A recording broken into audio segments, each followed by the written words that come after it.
This is not starting day too good. Let's go! They're the GOATs! Oh my god, I've actually never seen this clip. That was actually a crazy clip. I think this was the best moment for a competitive that can happen. We're gonna watch some clips, let's go! Let's go. Okay, so we got Thomas and Malibuco on height. Oh yeah, I remember this. That's a good clip.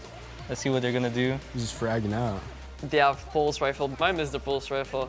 Yeah, the pulse rifle. I'm so happy that I saw it again. Just chilling. Probably win this game. We got kids on low ground with 0. Embarrassing. Oh no, the katana. That's a nice shot from Thomas AG, I'm not gonna lie. Of course, Thomas hits his bullet. No mess. 2v2 on the low ground. He's better aim Oh, than Hen. 120. Yeah, Thomas played that perfectly. He played that so good. Thomas AG with 9. That's a crazy game. I'm not gonna lie. In gun final to do this, that's crazy. Yeah, Hen Yep, couldn't do boom. that. I could do that easy, but Trashy couldn't. Okay. Because he's trashy Okay. at the game. Uguay, Hen, and Wait, Janice. that's his duo. Wait, that's my trio right there. It's Steamy Stags and Mr. SPY. This PY was so good. This is game 12. I remember this, man. It is just such an iconic moment in Fortnite history. It's crazy. Uguay spamming people down. We do drop them out. Playing crazy. I remember seeing this clip on Twitter as well. And then the reaction is just Hen screaming like he always does. Yanis and Uruguay just playing crazy right now. Then we drop down to low ground. Yeah, they're gonna win the game. I saw this. He's gonna go up. Hen, Chapix, and Janice. Hen goes up for the high ground. Takes height. What a play. What a player. Wait, gets dropped. No. Oh my god, he survives. Misses every shot. There's a win here that they play so well. Let's go. They're the GOATs. That's why we call them the GOATs. Janice is crazy. Janice and Hen are going wild, absolutely. Weezy and Benno again. This is a classic. This is a classic video right here. Thomas and I were just off spawn and we just saw this and we were both like so hyped. I think this was the best moment for a competitive that can happen. Both won. Queasy Wow. does knock one, but then Queasy trolls. re-edits on him. No. He trolls. No. Why'd he And do then that? Benno chokes. Is a lever, not a lever. A lever. He has a lever over here. Oh my God, I can't even commentate. It's so suspenseful. What is going on right here, boys? Well, yeah. The pressure must be so high from Vino right here. I'm not gonna lie. And then the wall that doesn't. There's a second. Oh, that is hard to watch. The wall doesn't place. And then the reaction. That reaction is so good. I love that reaction. Oh, I'm so happy for Cammy, man. Look at the celebration. Wow. They just want it. They know they want it. Did you do this? Yeah, Yes. easy. Easy peasy, you know me, my name is Henty V and this is Trashy. Yeah.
This is the Global Championship. The best players in the world all battling it out. Insane matches already today. These are the moments that make these players championship material. One chance to make it happen, and they take it by force. It is going to be absolutely insane.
It's time. The FNCS is upon us once again, and we're ready to dive right into the action. With the Global Championships coming closer, this season is the last chance for teams to secure their spot in one of the biggest Fortnite events of all time. Teams, both new and old, will be dropping out of the bus tonight to compete in Major 3. In these first 3 weeks, players have to battle it out and earn series points in order to qualify for the Grand Finals. The top 50 teams on the series point leaderboard will advance to this stage to fight for 10 crucial spots in the upper bracket of the Global Championships. Plus, this season's FNCS title, the Axe of Champions, and a share of the prize pool. In Week 5 of this season's FNCS, we'll have the Last Chance Major. As the name suggests, This will literally be the last chance to make it to Global Championships later this year. And there are only 9 lower bracket spots available for EU players. A lot of teams are still fighting for a ticket to Copenhagen, and they're not going down without a fight. This is the EU FNCS.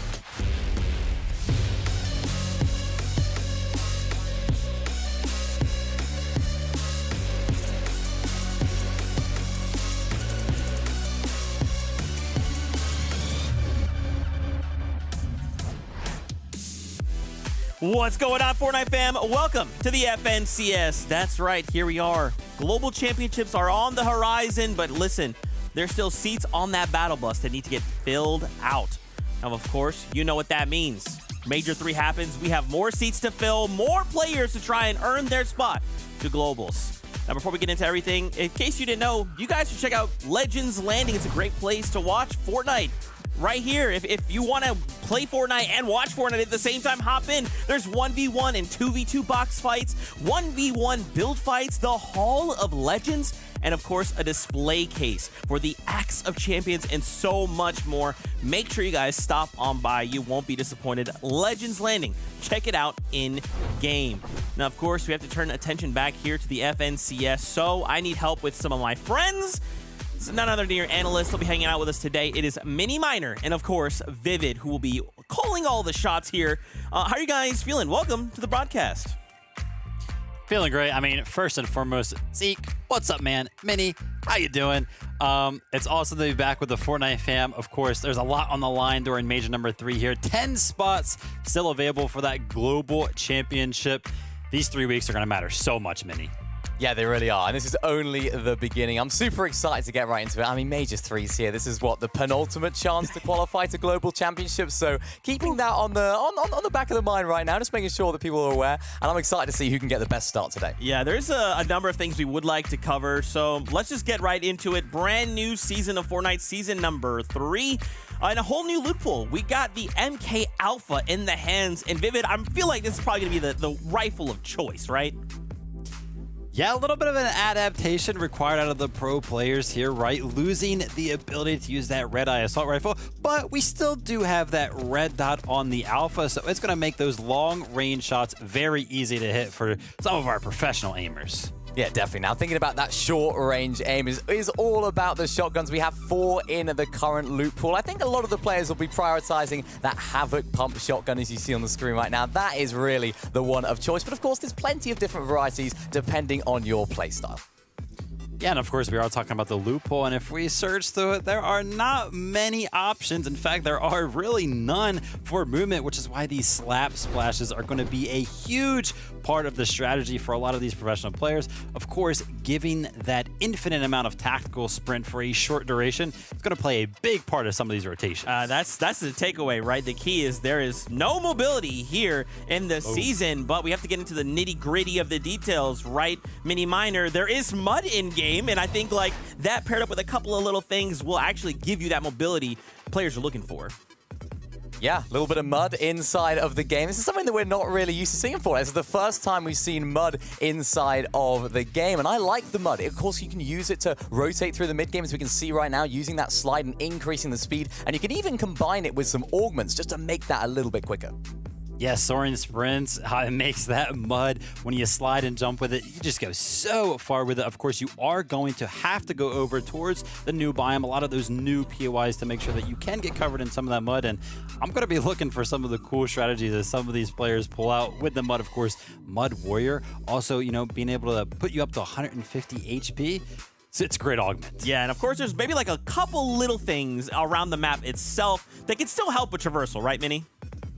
Yeah, of course, you have those jump flowers. Of course, you have those rifts that are in the sort of temple area as well. So there is on-map mobility, but as you guys have mentioned, no itemized mobility this season, which makes those mid-game rotations perfect. They have to be perfect. They're so important now. That's right. Yeah, of course, those rifts, you know, they're being over by the temples, but also over by the temples, those temple vaults, a lot more loot around the map. Yeah, dude. And of course, hey, you can't forget mid-match objectives. Now, this isn't necessarily a new thing, right? We've seen Rift Island, we've seen vaults in previous seasons. However, now the duo that claims them will be rewarded with points. I mean, to be able to say like, hey, you know, Vivid, let's go take over Rift Island, but now we're gonna get loot and points? That's huge.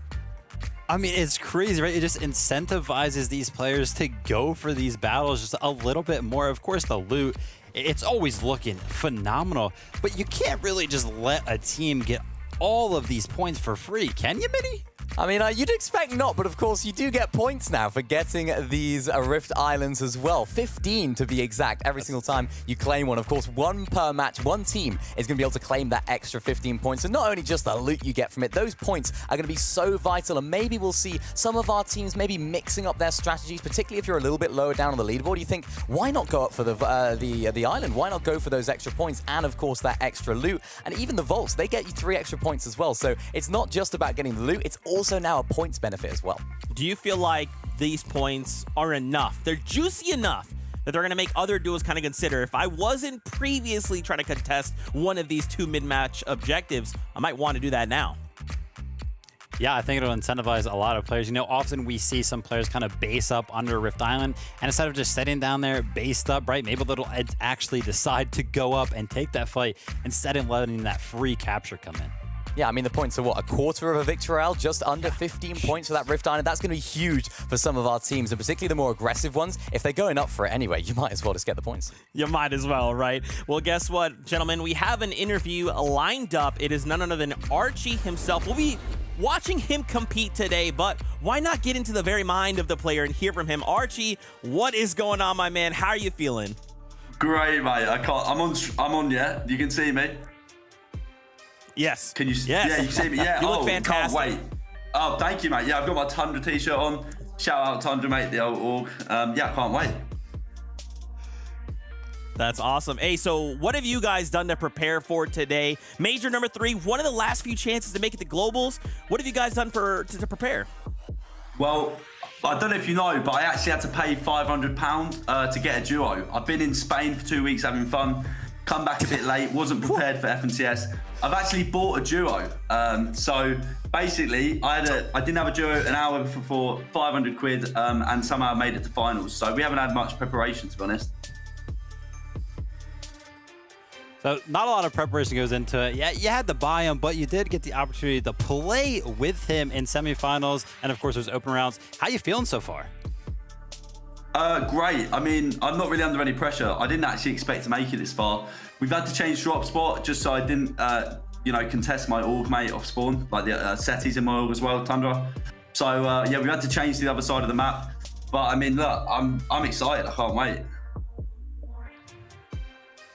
Yeah, I can't wait to see you guys perform either, of course. There's a lot, I mean, you could say there's a little bit of pressure on you potentially because a lot of people would not expect you to be here. You're a little bit underrated in the scene. So what would you say to those people? How do you fancy your chances today, of course, landing at Breakwater? I mean, we're uncontested and I'm pretty nifty with the surge aim. Should be getting a lot of tags, and if not, just getting boxed. So, yeah. Awesome. Well, Archie, thank you so much. Where can the fans find you? On Twitch, twitch.tv/Archie. I'll stream every tournament. I stream everything. I stream my entire life. So if you want to come watch me, then that's where you can find me. Awesome. Well, Archie, thank you so much for your time and best of luck in the competition today. There you have it. Archie, it looks like he's in the zone. He's confident. He's ready to go. And why don't we go ahead and talk about some of the duos now that we had a chance to talk to Archie. Let's kind of take a deeper dive into the ones we can watch perform today. Here's a look at our first 25 duos we'll be seeing compete. And of course, now that we had a chance to talk to Archie, why don't we kind of break down the duo he's paired up alongside Nipsey. Gentlemen, what can you guys tell us about this duo? I mean, first and foremost, we heard Archie. He's feeling confident in the surge aim, and he talked about the fact that he's basically on vacation for 2 weeks. Not much preparation work has gone into it. And when it comes to these players that are going to have the first opportunity to be in a finals-like lobby in an FNCS, usually surge is the biggest struggle. But the fact that Archie is already feeling confident in that category leads me to believe that they could actually do well. Yeah, it's great to see. A lot of people wouldn't have expected them to make it here, but they have. It's Archie's first FNCS final. And courtesy of Kinch Analytics, Archie in the previous round actually did more damage than Nipsey. So he's actually got something to back up his claims of having that good surge aim. I think it was 6,721 damage to Nipsey's 5,229. So Archie's primed up. He's ready. Okay, all right, I like it. Okay, so let's keep this conversation going. We got more duos to take a look at. Why not go next to Vico and Pink? Pink, a long-time veteran in the competitive scene, but these guys are formed as a brand new duo here in Chapter 3.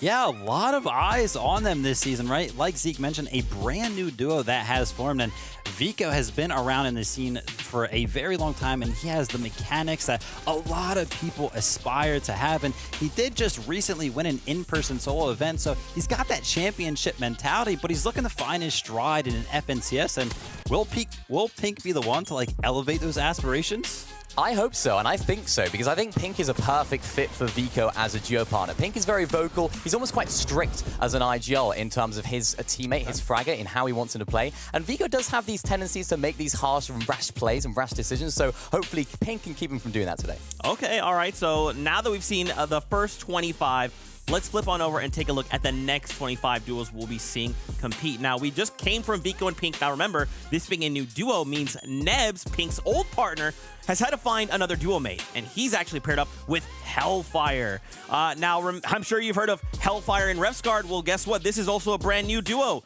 What can you guys tell us about these guys? Yeah, of course, like Zeke mentioned, Hellfire was teamed up with Hellfire and Refsguard were a duo last major, and even though they made finals, their 40th place finish wasn't enough to justify competing together again this season, so some switch-ups were made. Yeah, of course, these guys are no strangers to each other. They have played before. I think it was Chapter 3, Season 4 when they actually played an entire season together. So they're not new to each other. They're not new to each other's playstyles. And when I've been watching a lot of their games this season, they're playing that mid to low ground layer so well. They're not taking too many fights in endgame when they don't need it. They're getting refreshes at the perfect moment. And I like the way they're playing. If they can continue that today, they should be able to find some success. All right, I love to hear it. Now, of course, one final duo to toss your way. It is Marine and Kiro. Now, keep in mind, Marine is someone that has basically been swapping duos almost every single season. So what can you tell us about these guys? Yeah, I mean, it's kind of crazy going from major to major to major and having a new teammate every single time. Of course, he has landed with Kira now, and I have high hopes for this duo because they have been so consistent, specifically in the Cash Cups this season. They made every single one of those finals, and they finished 10th, 6th, and 14th, respectively, which is pretty good. Yeah, and the key to that consistency is that Rumble Ruins drop spot. They've been 50-50ing at that main building there all season long so far. So if they can hopefully get those 50-50s to go their way today, then when they do make it off spawn, they can produce some incredible results. So it's all about that off spawn fight, and I'm expecting to see more of that today. All right, well, it's almost that time. We're almost going to be jumping in a game. We have a little brief moment here. Guys, I want to talk about Siphon. It is now back in game. For a little while, we took a break from it. Now it is back, and we've seen players kind of practice without it, but now with it being turned back on, what are your expectations coming into the competition? Will we just see them kind of revert to old ways? Hey, let's be aggressive, or do you think maybe some of them might lean back into that shifted, updated, side-graded playstyle? What do you guys think? Well, I would expect that a lot of the teams that practice without the Siphon were a lot more cautious on their rotations, right? And we're a little bit more meticulous. So I'm hoping to see that, and then they just kind of have Siphon in the back pocket if they need to make a dire play. Yeah, these guys have played with Siphon before. It's only a small break that we took from it, so I expect no changes to their playstyle from what we've seen from the past, but maybe a little bit more aggressiveness, maybe a little bit more reason to go for those mid-match objectives like we talked about earlier. Man, well, you guys have me hyped up. I am ready to go. And you know who else is ready to go? It is our caster. So let's get this jumping and popping. It is 11-2K and Jacob PR. Ready to go. Born ready for this Action 11. This is FNCS Major 3. You heard them talk about new duos, new POIs, new items, and even the return of Sightement. You believe that I'm excited. How are you feeling? It's that time of the season when FNCS kicks in and everyone is excited to see the conclusion, because we've had 2 majors so far this year that have been incredibly exciting, but this is now getting to crunch time. This is where the teams who haven't quite had the year they've hoped to had can finally start to make up for it. Game 1 of FNCS starts now.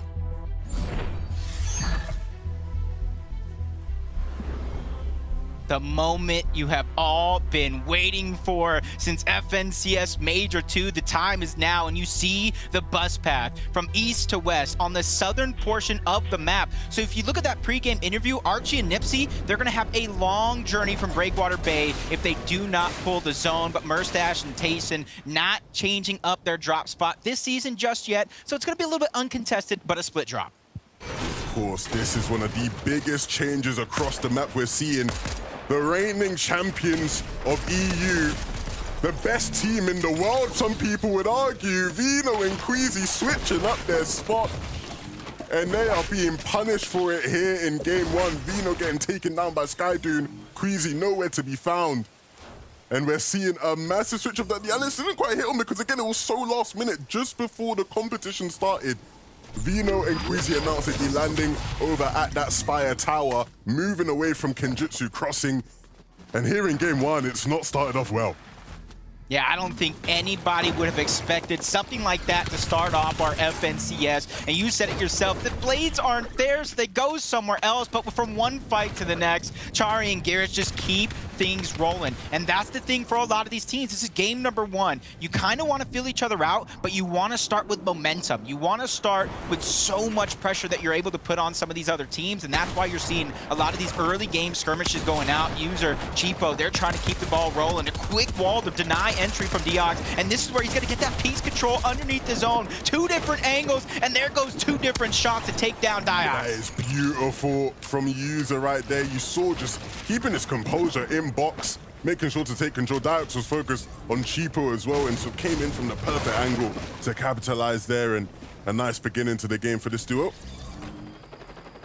Definitely beginning of the game. And you see his teammate, he's just go ahead, abandoning that play. There's no use, both of them risking their lives. But there is, I didn't expect this much action right out of the gates. This FNCS just outside of Steaming Springs. You got Monier and Mickle just fighting it out here in a 2v2, but they have to be careful. You see Cammy, you see Seti over towards Frenzy Fields. They might not be the team that's going to try to third party all in, but they're definitely going to pop some shots into their favor. The longer this one goes, the harder it gets, and there goes another team down and out in the early stages of game one. Yeah, and I was about to say, before the fight concluded, that's not the team they got to worry about. They got to worry about Chexy and Nidsay right in front of them, because these guys in those kind of fights are so dangerous, and you saw how quickly they were able to clean things up. Yeah, a lot of what we kind of predicted to go down is just getting tossed and turned on its side. You got Gobra getting taken down. Uwe's probably running somewhere because Hedra's just there at dominating another early game skirmish. This might be too early, Levin. This might be way too early in the FNCS to call it, but a lot of our superstars are already struggling. Yeah, look, it's been a long season so far, right? There's been plenty of competitions between the start of this season and the FNCS beginning, so people have had a feel for things, but even then, right, it's like, you look at the names in this lobby, very familiar names to the EU region, but almost feels like there's a new era upon us in terms of just who the main players are, a bit more parity around the lobby. But like you said, it is still too soon to say. It is the first game, players feeling each other out.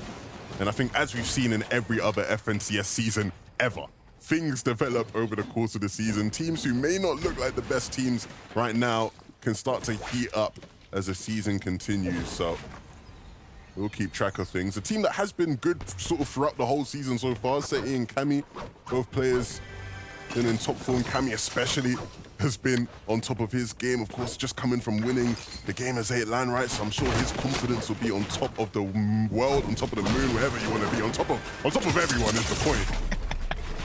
You want to be high on top of the mountain as Nebs, he just gets tagged. Beam, shields gone just like that. And that's one thing, Nebs and Hellfire, they played all 10 games yesterday. They scored 293 points, 39 eliminations. So it wasn't anything super impressive in terms of aggression and taking over the game, but you see that they have that blueprint already down packed. And that's the thing this season, with no shockwave handles, no kinetic blades, the less chance of heal off, you cannot be making any mistakes on your rotations. If we're talking about teams to watch coming from the previous rounds of Qualifier 1, Malibuka and Thomas definitely have to be that team. A dominant performance in round number 2, where they accumulated 400 points, first place above everybody else. They are the best team coming into this lobby based off of this weekend's proceedings so far. And I definitely expect a similar trend to continue here today. These guys have been on an absolute roll. The chemistry is unreal between them, yin and yang in many, many ways.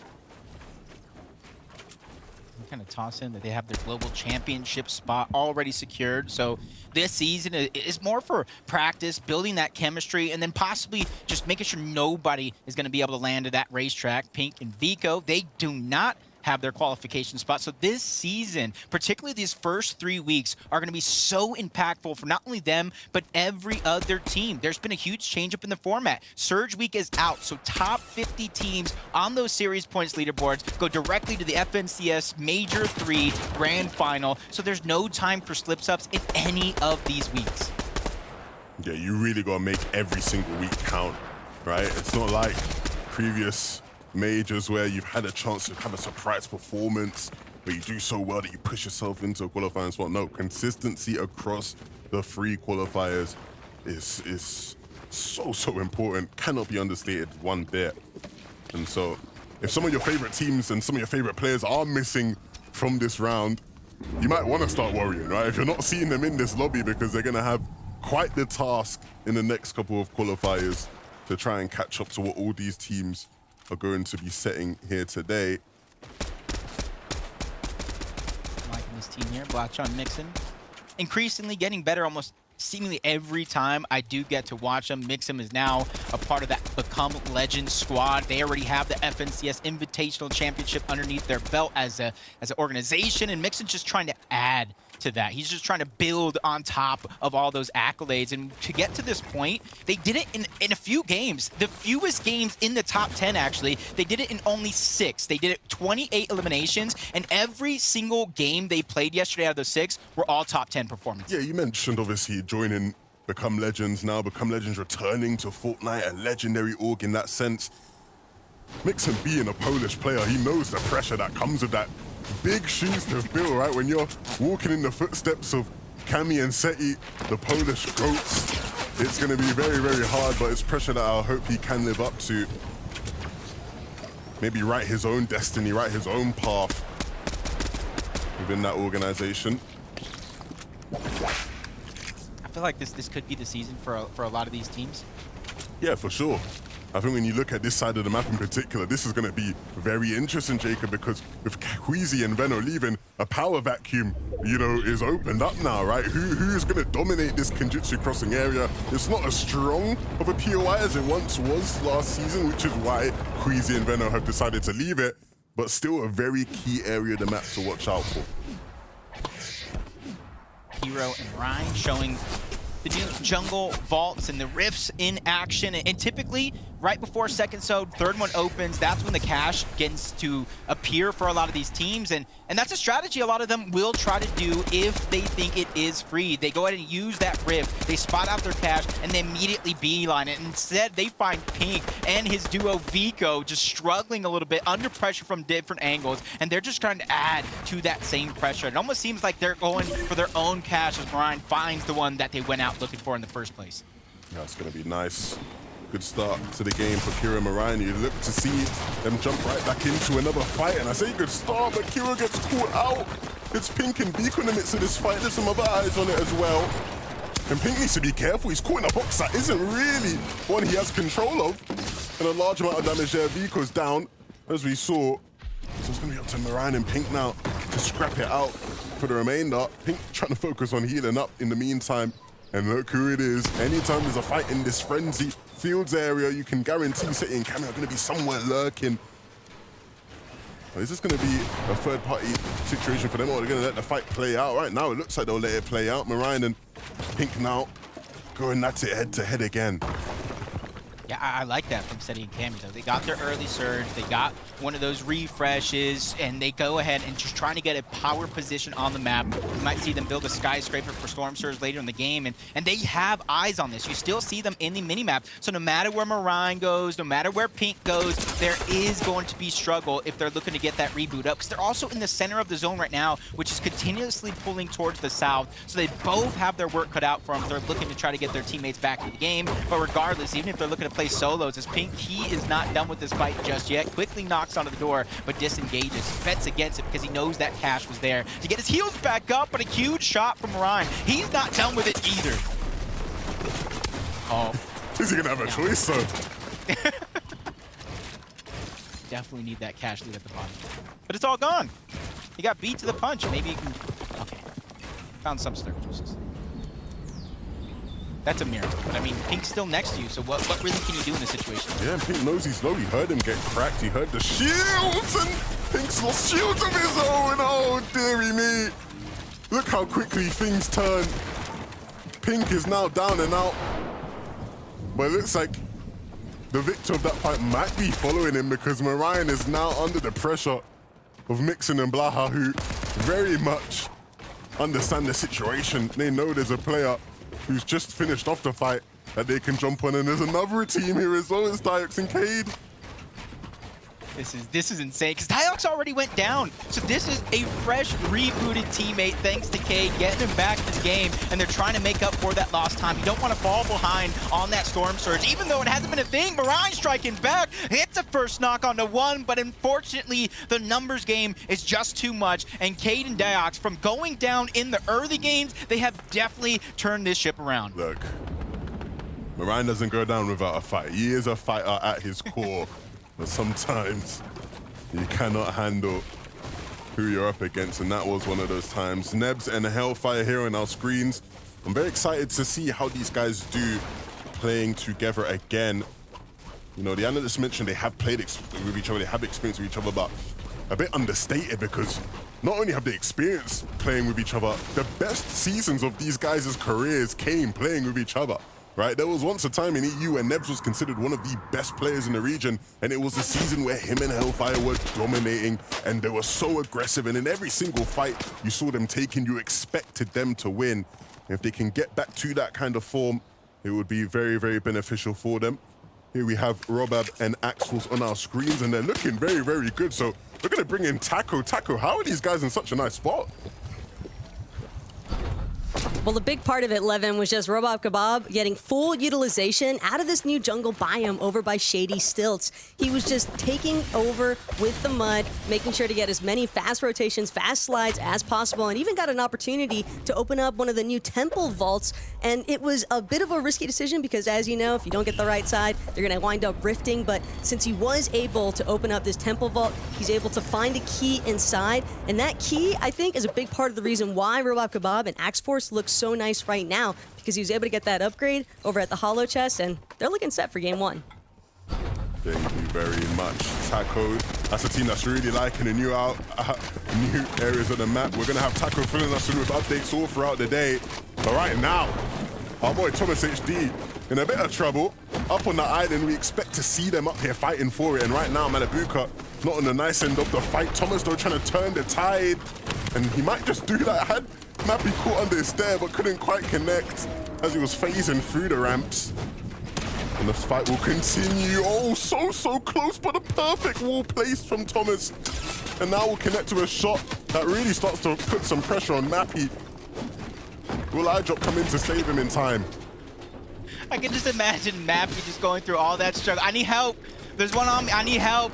And iDrop is just sitting there, just capturing the point. That's 15 points that they were able to grab during that distraction while Thomas 8D was trying to headhunt his opponent. But now the tables have turned. 2v1 situation. Great shot onto Thomas, backing him up more and more into the corner. You see Mappy trying to go to a different direction, cut off any point for him to be able to escape, and he's beating him to the punch. They have finally cut him off, and now Thomas is going to have to think outside of the box. What is he going to do? And he continues to try to backtrack. There's going to be a lot of resources being expended from Thomas 8D trying to stay alive, and it's all for nothing because iDrop gets into the box and sends him back to the wall. Well, look, we knew we were going to be seeing a bunch of fights on the island all throughout this season with just the amount of points you can accumulate just for collecting it, capturing that flag, claiming it. And we expected Thomas and Malabuka to be one of the main teams, the headliners when it comes to that fight. But here in game one, it's iDrop and Mappy who have, I'd say, a bit of an upset here, right? You don't expect them to win that fight every time, but here they have done it. And so we'll see how their journey continues. And we know iDrop and Mappy like to go for it as well. Of course, it's a team that we will be seeing at Global Championship, so they're very confident, in good form right now. iDrop settling in. So good to see those guys doing well. Like seeing Mr. Savage Deal do well as well. Increasingly getting better for every season. Wouldn't be a global championship without them there, but they have to earn that spot. It's Anas by himself. Scrap. Oh, no. A lot of people are looking at Scrap as like the rookie. Anas taking a huge chance, a huge risk playing with someone like Scrap. But what can you tell us about Scrap that some people might not know, in which Anas is putting it all on the line to play with him? Well, the one thing I'll say instantly is that people are right to be almost surprised by how good these guys are doing, right? Strapped is, like you said, very much considered a rookie, someone who, you know, was given an opportunity to play with one of the Danish legends in Anas, and you very much sort of look at it and go, I don't know how this is going to go. Anas's performances this year haven't been quite up to Anas level. And then you have Strapped, almost a newbie, but these guys have been doing very, very well. And the fact that they're even here in the weekly final suggests that there is plenty more to come from this team. Of course, game one, clearly not going up to the greatest start with Strapped being down, but I think we're going to be seeing a lot more from those guys over the course of this season. 20 below, but they got themselves a little bit of a cliffhanger on the side. You've seen a lot of these teams do, especially with this new jungle biome. There's a lot of different mountains. There's a lot of different things as you tries to leave it, including Rift Island if it's right above it. Luckily for them, they have multiple ways to kind of rotate off, whether it's a launch pad or quickly go down underneath and use the mud. You heard Taco talking about it with Robob. You heard our analyst before the game. It's a huge tool in terms of rotation this season due to the lack of mobility. You combine that with a couple augments, some slap splashes, and you will be able to zoom across the map, but you have to be careful. It does leave you susceptible to some shots. Oh, Scrapped is down again. Those are the shots. Can Anas get the reboot? Yet again, there's questions we're asking ourselves. Jalen and Tweet, let me tell you, I am so impressed by how they're performing season after season as well. I was actually watching Boop's stream yesterday, and he made a bold prediction in his chat. Did Jalen and Tweet win the game? And guess what? They pulled off a huge victory. Their chemistry is actually insane. They're the ones going up against Xander and Lunex right now. Well, the thing about Jalen and Twy that makes them such an interesting duo to watch is the fact that, like, everybody thought last season was like a one-hit wonder type of situation, at least for Jalen, right? Where people sort of look at Jalen and go, come on, Jalen, no way he's going to come back, right? No way he's going to make it to another FNCS final, right? Surely not. And so I think very much Jalen has that chip on his shoulder. Twy, we know, is a very talented player who has only continued to show us what he's capable of. Still very much needs to learn and needs to improve his game, mature in his game a bit, right? Can sometimes be a bit over-eager for fights and looking to overextend in certain situations, but a duo that very much is formidable, and they've made it here, and so that deserves a bit of credit. This team right here, we're talking about Mustache and Tayson. They're a team that they missed a game during last week's FNCS, the first 3 weeks. They missed one game. They still finished in the top 5 while every other team had those 6 games. There's so many opportunities to get points. Yeah, the thing about this game is Tayson actually just tweeted that his internet cut out. So Mustache is playing this one solo. Yeah, he's having some technical issues, Tayson, but I'm sure we'll see him. Hopefully he can get the internet up and running in time for game number 2. In the meantime, we're just going to have to see what Mustache can cook up as a solo. The fact that he's gotten this deep into the game as a solo, again, is definitely good news for him, but we'll see how far he can go. Archie and Nipsey, the milkman, on our screens here, talked in the interview at the start of the show about how they've not really had much time to prep because this duo literally formed an hour before FNCS started. And it did not stop them from making it all the way here. Like you said, an investment. He's had to pay Nipsey to play with him. That's very rare. You don't see that happen often. And imagine if he can come place in the top 50 after series points, win all of that money back in the FNCS Grand Finals. That would be a good investment, and Archie can look back at that one, smile for all of his ages, but this is only week number 1. This is only game number 1, so we have a huge amount of action throughout the next couple of weeks that we're going to follow as Vexing the Pool just trying to hunker down try to put some pressure on a couple of these teams. They are 350 above the Storm Surge threshold. So for them, they just don't need to take too many risky peeks. Just gather the information through the cones, figure out where these players are positioned at, and get ready for the next rotation. Drop a map, we obviously saw them claiming the Rift Island early in this game. They got that drum gun as well to use. Not something that we see a lot of players opting for the drum shotgun. But I guess if you have the mythic one, why not? Mustache, he talks about how he's obviously running this one down as a solo and unfortunately not able to really materialize into anything significant, so he will go down. I'm loving this game. A lot of those players that may not be looked at in the same light as people like Mr. Savage, Vino, they are standing up big. They're putting some respects on their name, and that's what I love about Fortnite. Always there are seasons where these players just rise to the occasion and really put on a show for us as another knock's going to be achieved. They do get zone pull, or at least most of it on that side of the map, so they can bide their time, figure out what that next play is before they make some massive moves. And Nebs, he does have some time, but not as much as everybody else. He's one of the teams, and I say team very loosely because he is a solo that's trying to rotate, and you see the augments, you see the slap splash, you see the mud, and what it's able to do to these teams that lack rotation. But Nebs might be in the wrong box. There's a player there. He quickly escapes, disengages, and keeps his journey alive. Nebs needs to get to cooking right now because this is not going to be an easy zone to traverse as a solo, and of course, the amount of material investment he's had to use just to get up to this point. Yeah, you can see why he's looking for opportunities to get limbs, because they will very much come in handy. This is great, because he even has the mythic slap splashes. Get an extra 10 seconds on his sprint. As long as he utilizes right and not too many drastic elevation changes in this next zone pool, he could definitely pick up a huge amount of points as a solo, especially with only 23 teams left alive. Placement points are going to begin to set in. You see Archie, you see Nipsey with a huge elimination, taking out a full team, sending them back to the lobby. This is the resurgence we like to see. Yeah, but what do we have here in the battle for height? We know people are going to obviously want to play for it. Queasy and Vino went down very, very early on, so it's almost a who's going to be the ones to go up for it and take it since these guys are out of the picture. Seti and Cammy, we know they're capable of it, but that's not going to be their primary layer to play on. But look who it is, Mappy and iDrop. If you know anything about iDrop, you'll know how much he likes to play for high ground. This is where he feels most comfortable. Well, this is where he's going to have the most success in this lobby. Still a long way to go until that final zone.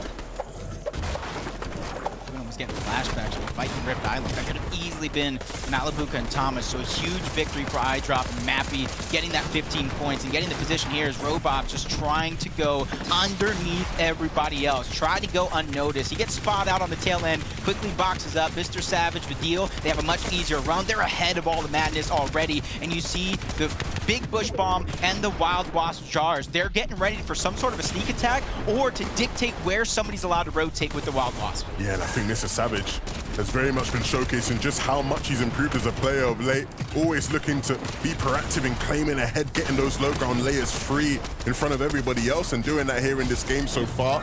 Archie still up and running. Mr. Savage, though, unfortunately has lost Vidil. A bit split up in that sense, and so now it's going to be up to him to put on a solo masterclass if he can. A bush bomb being used there just to provide an extra bit of cover, some solace for the moment. That's going to be really good for him because so many players as well going down in the feed as he sort of camps and hides out there. We'll see who he runs into. He's going to be Nebs.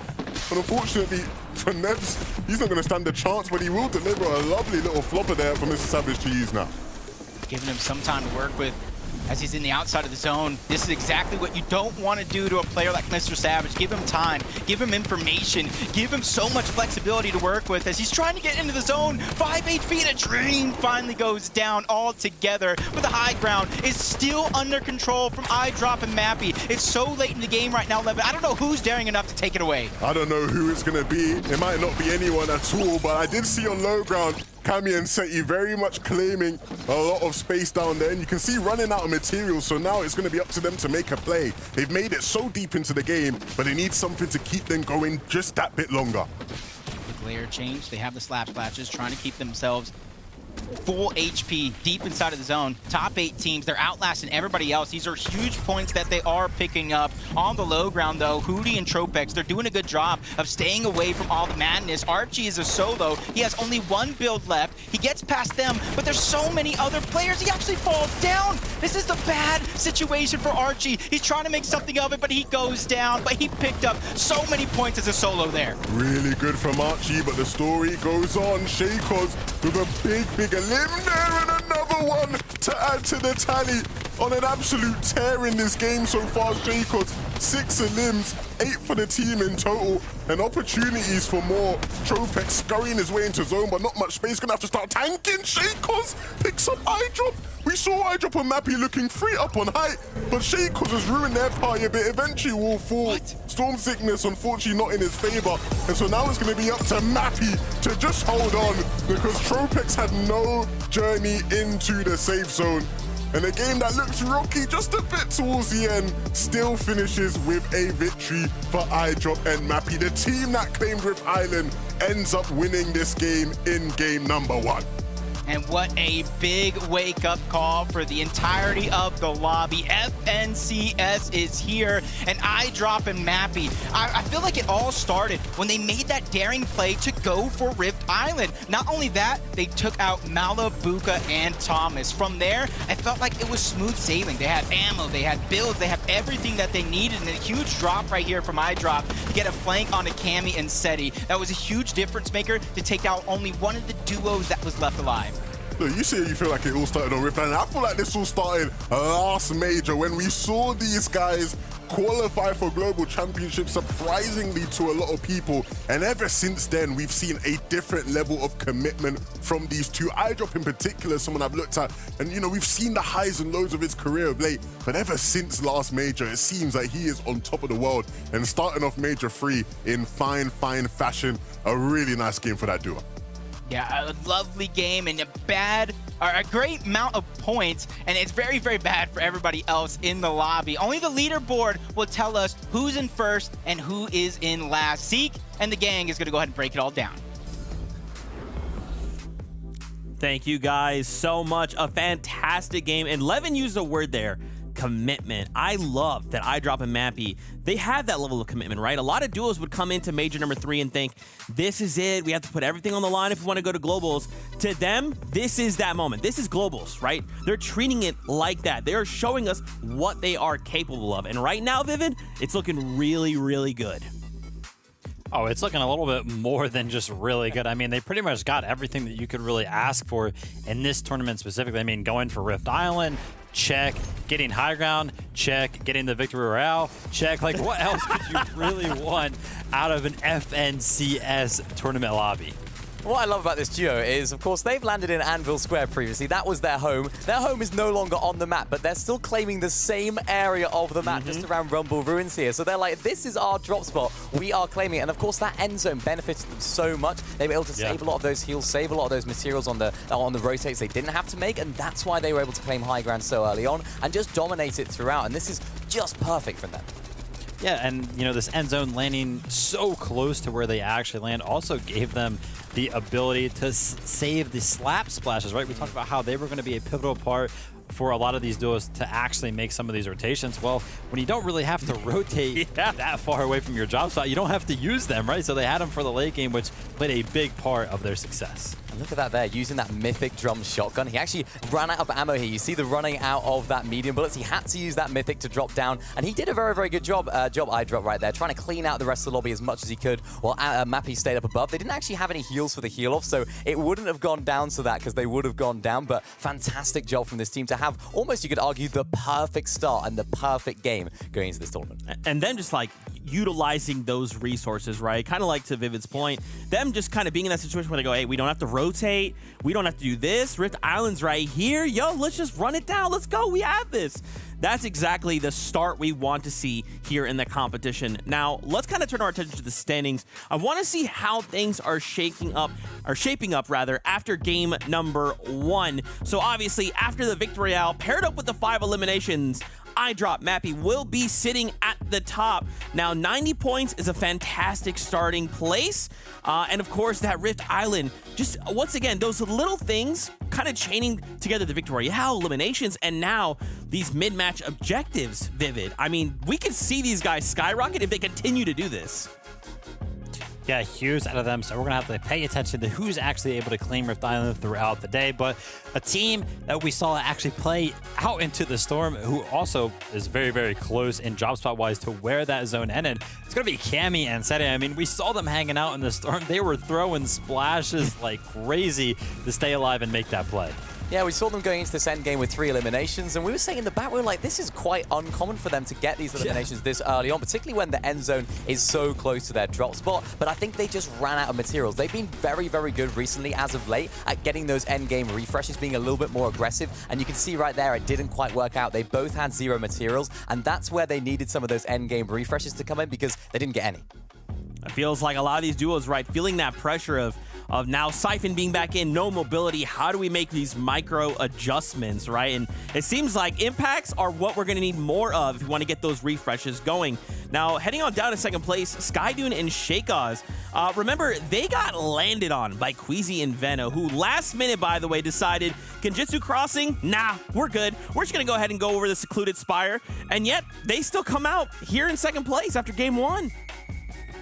Yeah, they came out in second place because I'm looking towards that elimination column. Yeah. I mean, putting up 9 of them during that game right there, that is a huge number. It's also a statement, right? Like, first of all, obviously getting those eliminations off spawn is big for them in terms of confidence, right? Because when Queasy and Veno, the best duo arguably on the EU region, decides to land at your drop slot, you're like, whoa, now we're in for it. And they came out on top of this game.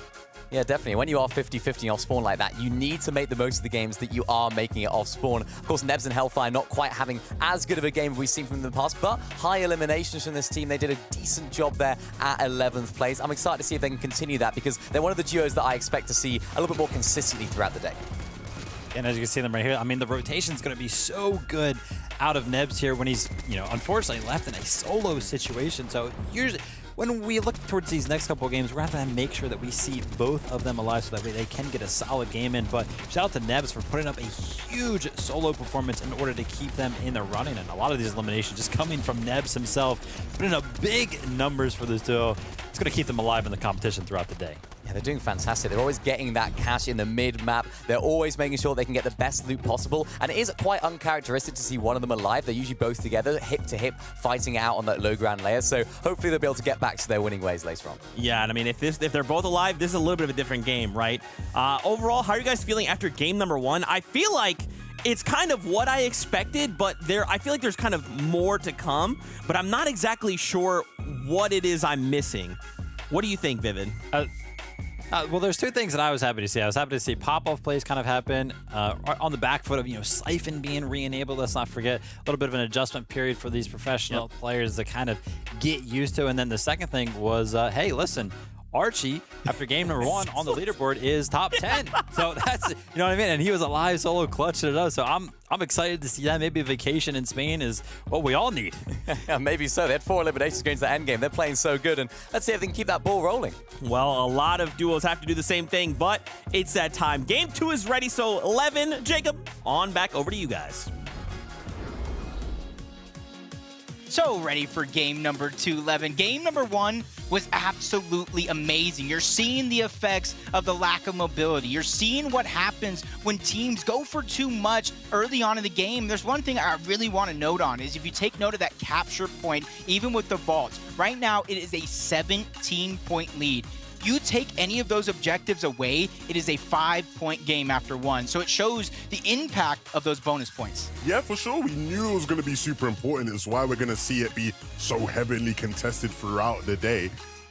I think the main thing after game 1 for me is I believe in Archie supremacy. I'm backing the Milkman all the way. I want to see Archie finish the day in first place. That would be one of the best things you've ever seen in any FNCS on any region.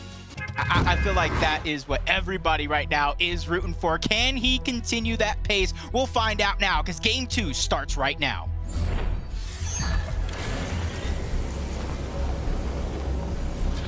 Another opportunity for players to make their mark here in Major 3. And I'm obviously going to be having my eyes peeled for what happens at that spire towards the east of the map, because we obviously saw some big names going down off spawn last game in Queasy and Veno, and so we'll see whether or not that repeats or whether they decide, look, I don't know what we were playing at, let's just go back to Kenjutsu Crossing. Of course, there'll be other fights across the map we have to watch out for. No, it looks like they are going for it again. Here at the spire, Shakos and Skydune, again, in the lead in this fight, a 2v1. It looks like they've already picked up Vino. And so can Queasy do the spectacular? Yep, he's doing all he can to try to just run around, go unnoticed, loot up what is ever left of that actual Spire. He's going to have 200 effective shield and HP, but he's going up against two dangerous players that already have a 1-0 lead in the off-spawn battle. And you see Shakos making the smart play, take away the high ground, force him low and low into the ground, but it does look like Queasy for now has disengaged, but there's still so many teams in his path of survival. It's going to be a huge question mark if he can make a reboot happen. Yeah, it's going to be a tough thing for Queasy to achieve, but something that we know about Queasy is that he is one of the smarter players in the game. There's nothing too difficult for Queasy, you think. But it becomes a question, right? 2 games off spawn that haven't quite gone their way here. And we're used to seeing these guys dominating a spot. We're used to seeing them comfortable in their element, not having problems. Players scared to even go and contest them. And right now, it seems like all their power's been drained. And Skydune and Shakos taking all their energy and using it to have good games, right? We saw them deep in that last game. Shakos was going crazy with the shots he was hitting. And so it could be something that actually ends up being better for them having Queasy and Vino land on them, which isn't something you typically say about most teams or players. They get their early surge. They take out one of the top teams in the lobby. Queasy's just trying to continue his run. He does have some good loadout in terms of he has heals, he has some shields a little bit in the slap splashes, plus the stamina and mobility. He even has that sharp tooth, and still finding a way to scrounge around the map for some more loot. The only, like I said, the only question mark I have is, does he even have Vino's reboot card? Is there going to be a spot to get him back into the game? That's the storyline here for game number 2 as Nevs and Hellfire, 42 points. They got themselves a good position on the leaderboard, and it starts with an uncontested Shady Stilts drop. I think the last thing to wrap on, for now at least in the term, in the case of Queasy and Vino, is that it is a better start than last game. Last game, they just went out quickly. Right, at least this game, there's a chance for Queasy to try and get them back into things. See, already you can tell by the mini-map right there that it is going to be a southern pulling zone this time around. And just by judging by the half circle, I'm using my geometry here. I got my protractor route. It is going to be like a southeastern, maybe a south central style zone here. So a lot of the teams are going to have to prepare. But step number 1 before you can even rotate is 1, get your loot, you get your mats, and then you look for where these other teams are, because you also need to worry about your surge path. Okay, what are you doing? You going shopping? Got a flapjack right here. Queasy and Vino have won at least 1 game in every FNCS Weekly Grand Finals this chapter, and they have 5 games to continue that streak. You think they continue it? Landing at a new spot, uncharted territory? They've never landed it before today. You think they do it? It's just brave. To me, you can't just look at somebody not having that familiarity, because players learn at different speeds. You know, you have Queasy and Vino that can learn the meta rather quickly, while other teams are playing catch-up. But as soon as you do figure out that meta and have that blueprint, you see almost like a whole different team begin to emerge. And I think that's kind of what we're seeing here, especially with the lack of mobility. A lot of the teams that would either use the Shockwave Hammer or the Kinetic Blades as a get-out-of-jail-free card no longer have that, so they're suffering for their mistakes. So throughout the next 5 games, you're really going to be looking at some of these teams and how they perform under pressure, as Queasy actually did go back for Vino's card. Good teammate. That's what you got to do. Right? You can't leave your boy behind. You got to ride out to the very end. Of course, Skydune and Shakos now benefiting from one of the key parts of this spot. Queasy and Vino, obviously, their switch to land here at the Spire will be very much questioned by people. Like, why on earth are you now decided to land at the secluded Spire on this side of the map? Like, what is going on? Obviously, in the rounds leading up to round 3, the weekly final, they were being coached by Rise. And if you know anything about Rise, who obviously plays over on NA, him and Iomzo land there and have been very, very successful from that spot. And so I'm sure Rise has probably been greasing the wheels like, hey guys, look, our spot's pretty decent. But even if it's not that, because a part of me thinks maybe it's not quite that, just because if you're Rise, I don't think I'd want to do that going into global championships. Like, I don't think I'd want to make Queasy and Vino land on the spot I land at.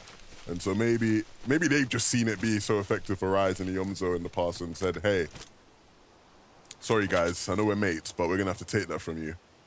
Yeah, and it may take Queasy and Vino some time, because I feel like Iomzo and Rise have landed there ever since that Spire emerged from the ground as Merstash and Tayson. Same thing could be said from Slappy Shores. As soon as this became a POI, they have claimed it as their own. And you can see already rotating out of Slappy Shores because they know other teams will begin to try to infiltrate that POI, steal the metal, steal any leftover resource. You even see Queasy over towards Slappy Shores because there's just so much resources on that side of the map to kind of get for yourself. As Archie and Nipsey, the story, the fan favorites here going into game number 2. Archie picking up a huge amount of solo points here in that last game. And this was one of my worries for their drop spot in Breakwater Bay. As the zone continues to pull south, as it continues to pull east, they are definitely going to have their work cut out for them, not only getting to zone, but getting past all those teams that are already going to beat them there.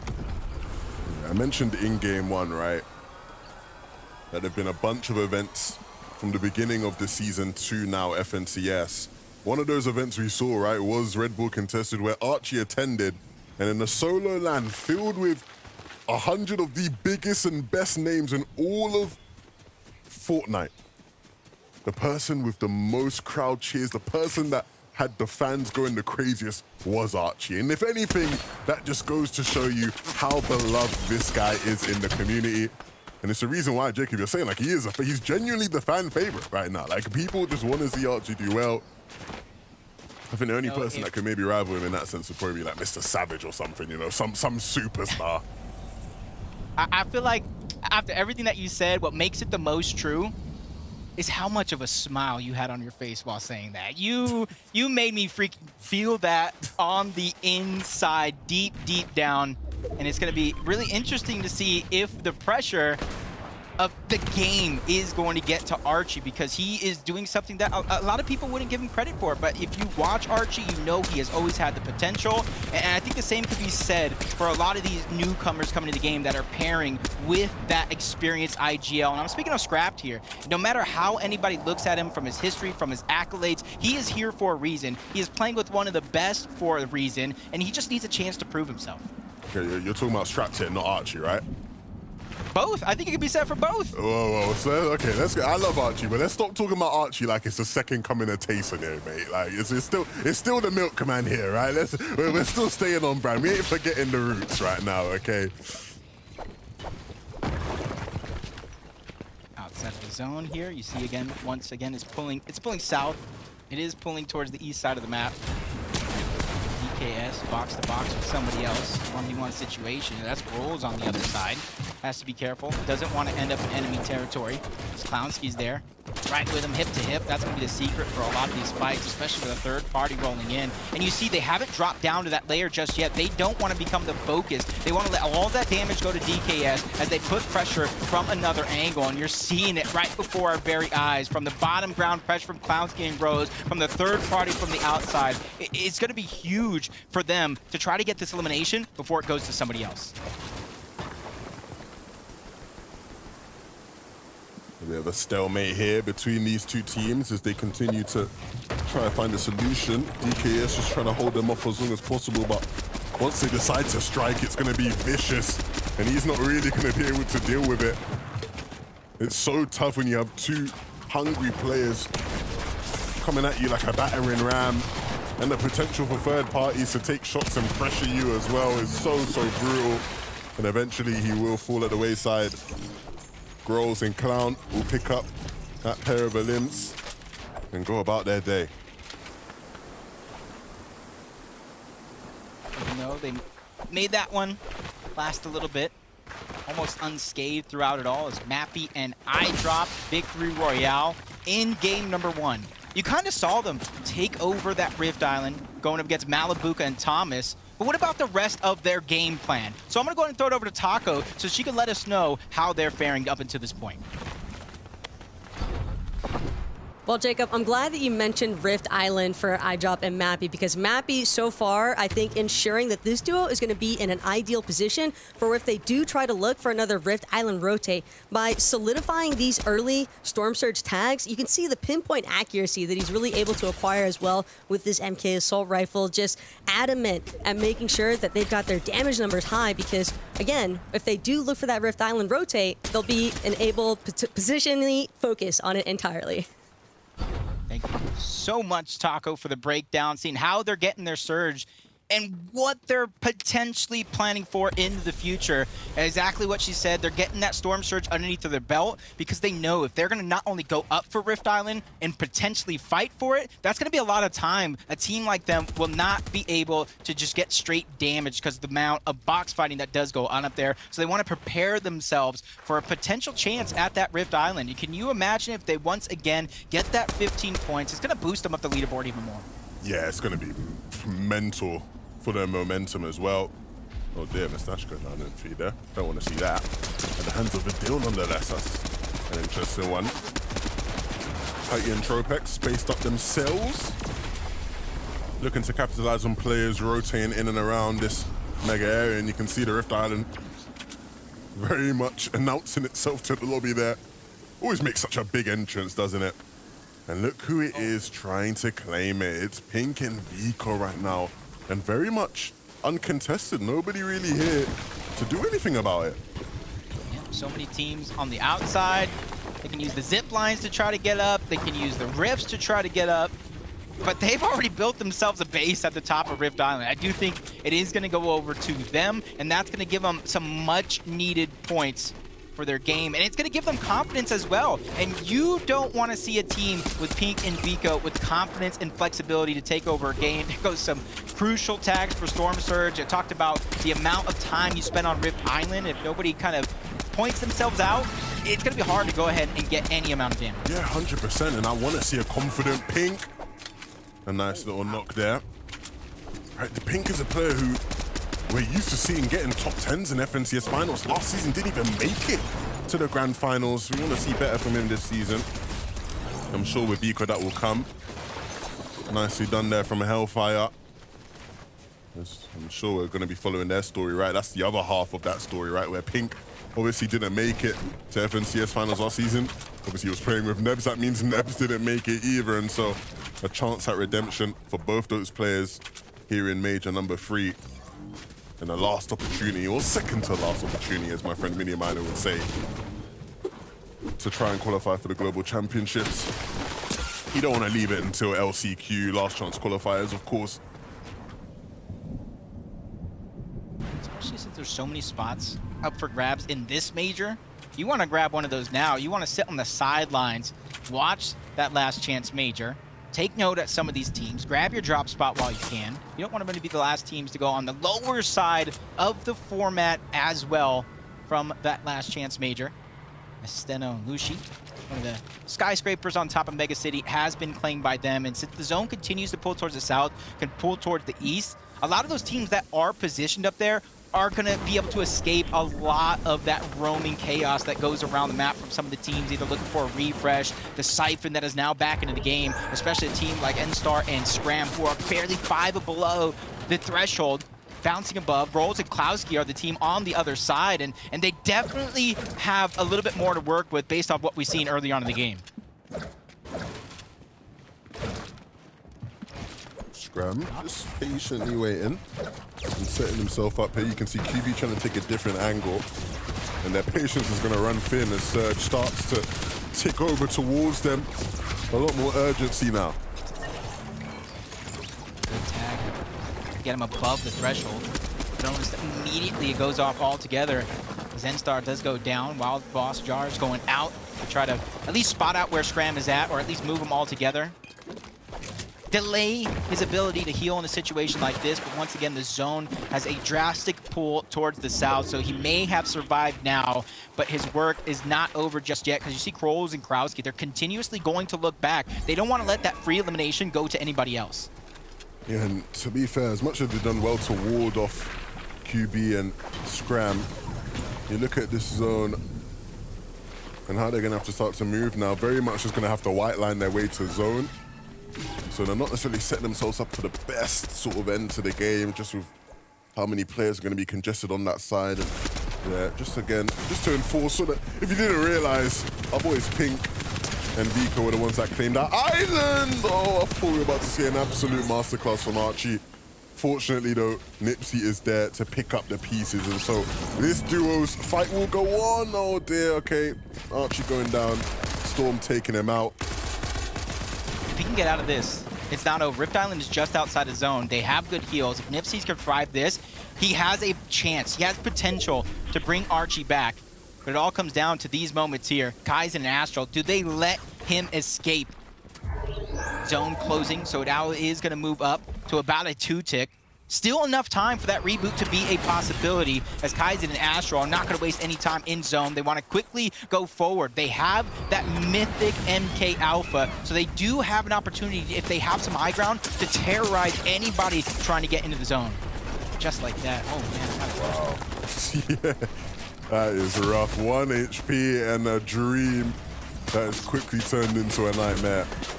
And the same for his duo partner as well. Oh dear. Okay, hey, they have 15 seconds. The revive could get off, but it's what happens after the revive that is going to be concerning, because you saw another far pull for a lot of these teams on the north side of the map. It's just outside of Frenzy Fields for now. So you got to think all those teams that were slow to rotate towards the north are going to be in the best position. For the teams that are on that mountain outside of Mega City, timing is going to be crucial when you give up that high ground and try to rotate the zone.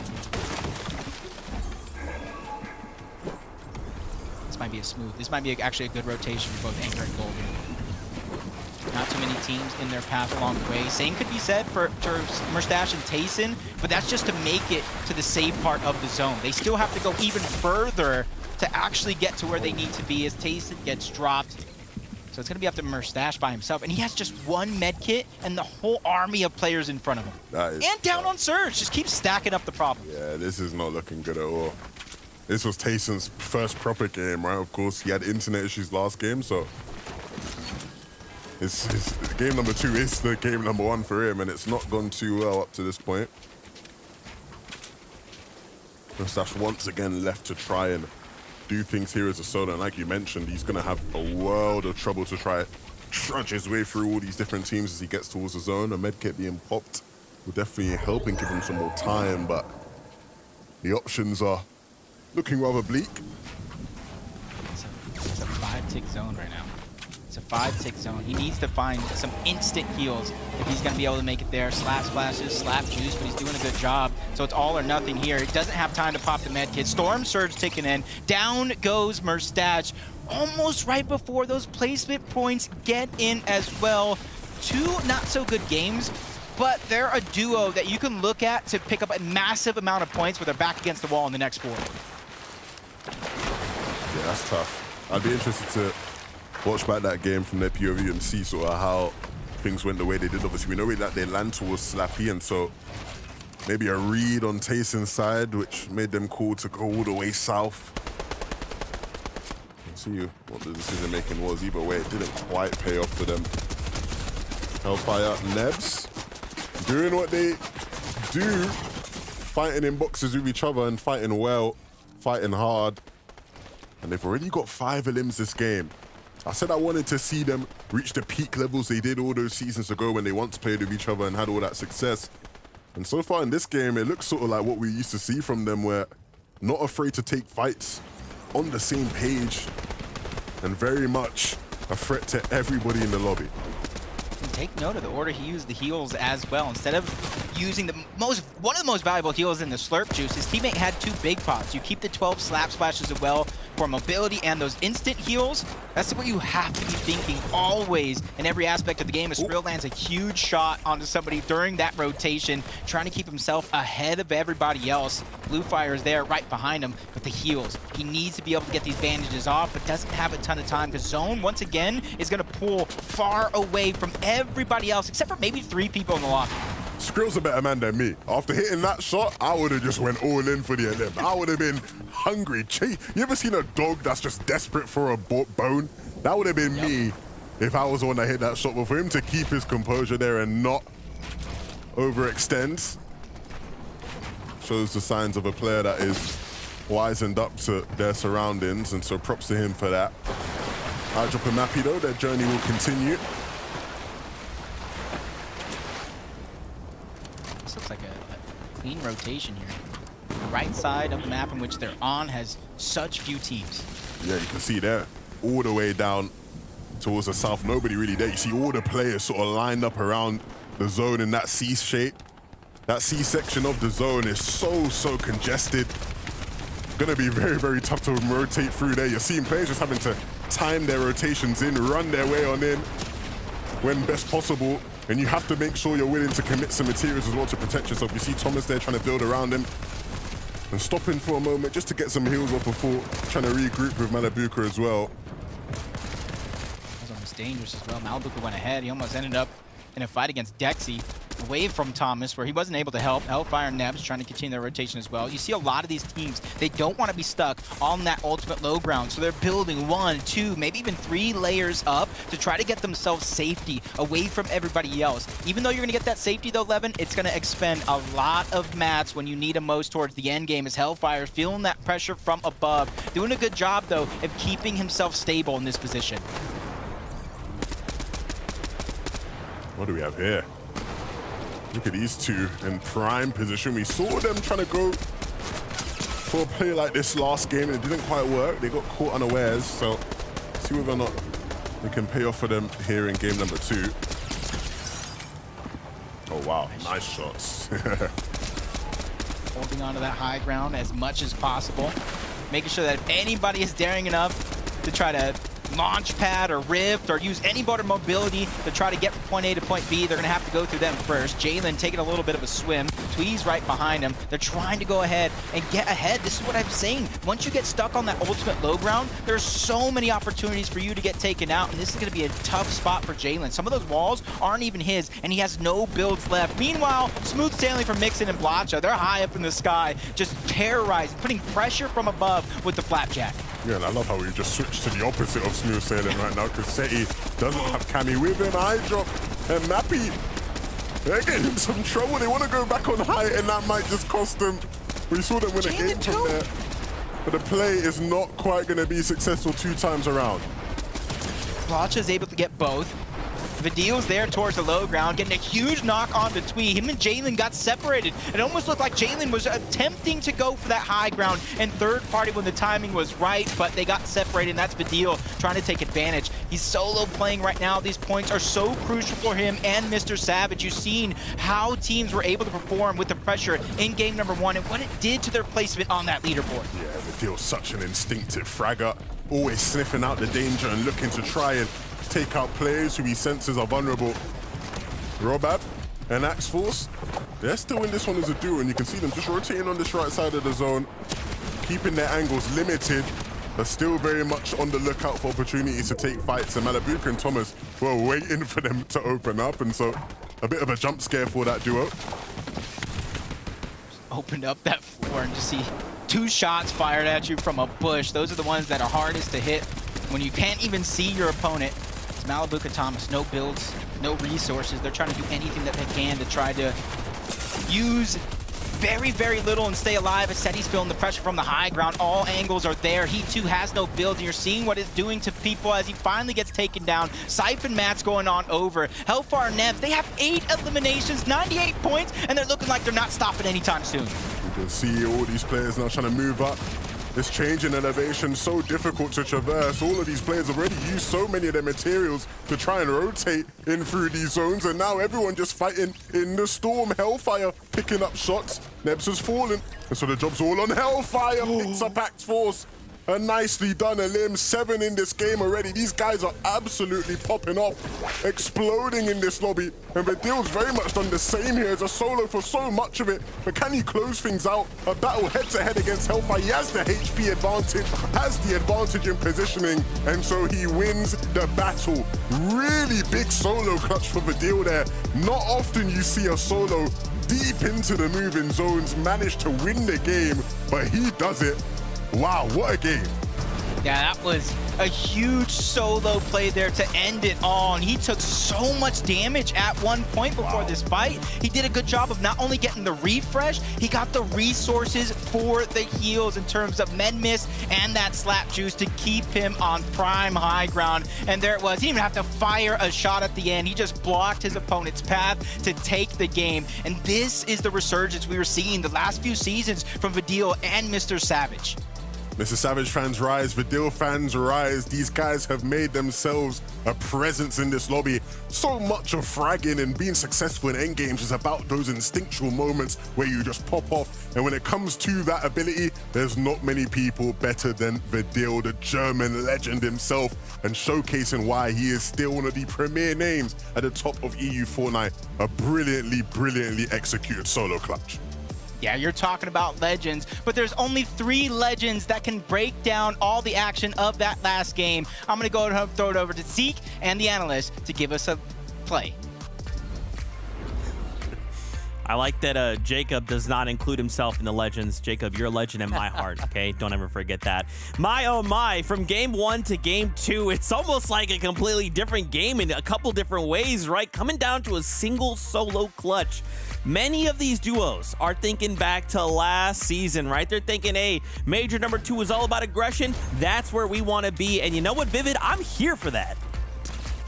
Yeah, also, I want to give everybody a big reminder that, you know, you're talking about Major 2. Vidil and Mr. Savage missed out by 1 spot in terms of qualifying for global championships. So, you know, making sure they actually make it to the FNCS finals this time around is going to be huge in order to give them a chance. But, I mean, with Vidil playing like this, finding solo clutches against the biggest names in EU, I mean, they're looking good. Yeah, I really like the way they played this endgame as well. They're actually rotating towards that front side of zone as early as possible. They wanted to get ahead of everyone else because they know there's so many tall buildings inside a mega city that you can't break through. There's so much water around there, so many hills. You don't want to get caught on the backside, and they did that really well. Unfortunately, of course, Mr. Savage did go down, but of course, Vidil kept that going. He kept that same consistency, and that was why he was able to stay in the front side of zone and be the only person in the zone there to take out Hellfire at the end. A lot of experience, right, over on Vidil and Mr. Savage. How long they've been playing together, how much time they've put into the game, refining themselves, really sharpening themselves, saying, hey, look, if we're going to go to globals, now is that opportunity for us. Because of that, they will pick up the victory royale. My, oh my, so many eliminations as well paired with that. I mean, 8 eliminations, a victory royale, a solo clutch. I have to see the standings. I have to see how things have changed from game number 1 to game number 2. With so many questions, let's answer a few of those. Nebs and Hellfire, I would like to point out, these guys, though they didn't win, they came second place, which again, the damage is done. You let me get to second place, you done messed up. But paired up with 12 eliminations, Vivid, suddenly, these guys are hot on the heels of Vidil and Mr. Savage.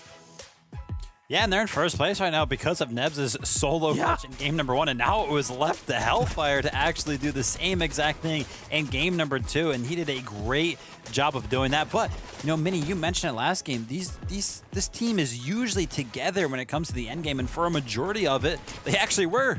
Yeah, they were, and they were using those slap splashes we were talking about in the back. They had 12 slap splashes just on Hellfire alone, able to rotate using those as well. I think that is the meta at the moment. It's what we're seeing. A lot of players actually using those slap splashes to make those mid-game rotations and even the late-game rotations just that little bit easier with that unlimited sprint. And this is where we see them doing great. We saw them a little bit below Storm Surge, but they were able to get enough tags to keep them afloat. And look at this from Hellfire. Just the ability to make that play at the backside of zone where it all matters, picking up crucial refreshes at the crucial times. I love this one. Yeah, and the playstyle that we're seeing out of a lot of these pro players right now is that when they're making a lot of those mid-game rotations, and especially those late ones, especially when we get to like those moving zones, you can see them kind of just running around and they're not really building, right? And it's because if we're in a zero movement, meta, then you kind of have to do that, take that risk, which is why those extra heals is just backing those plays up so well. Because if they do take damage while taking those risky rotations, they just heal up. Yeah, they're just waiting for everyone else to open their own box. They're like, hey, look at us. We clearly have no materials. We don't have much, right? You open your box, you goof. Now we're in second place, and we now have 12 eliminations. Wild stuff. Now, I do want to highlight here in third place, iDrop and Mappy. So remember, game 1, they got themselves that victory royale. They claimed Rift Island. Things looked great. Here, though, in game number 2, they tried to go for that high ground. But Vivid, it didn't quite work out the same way in game number 2.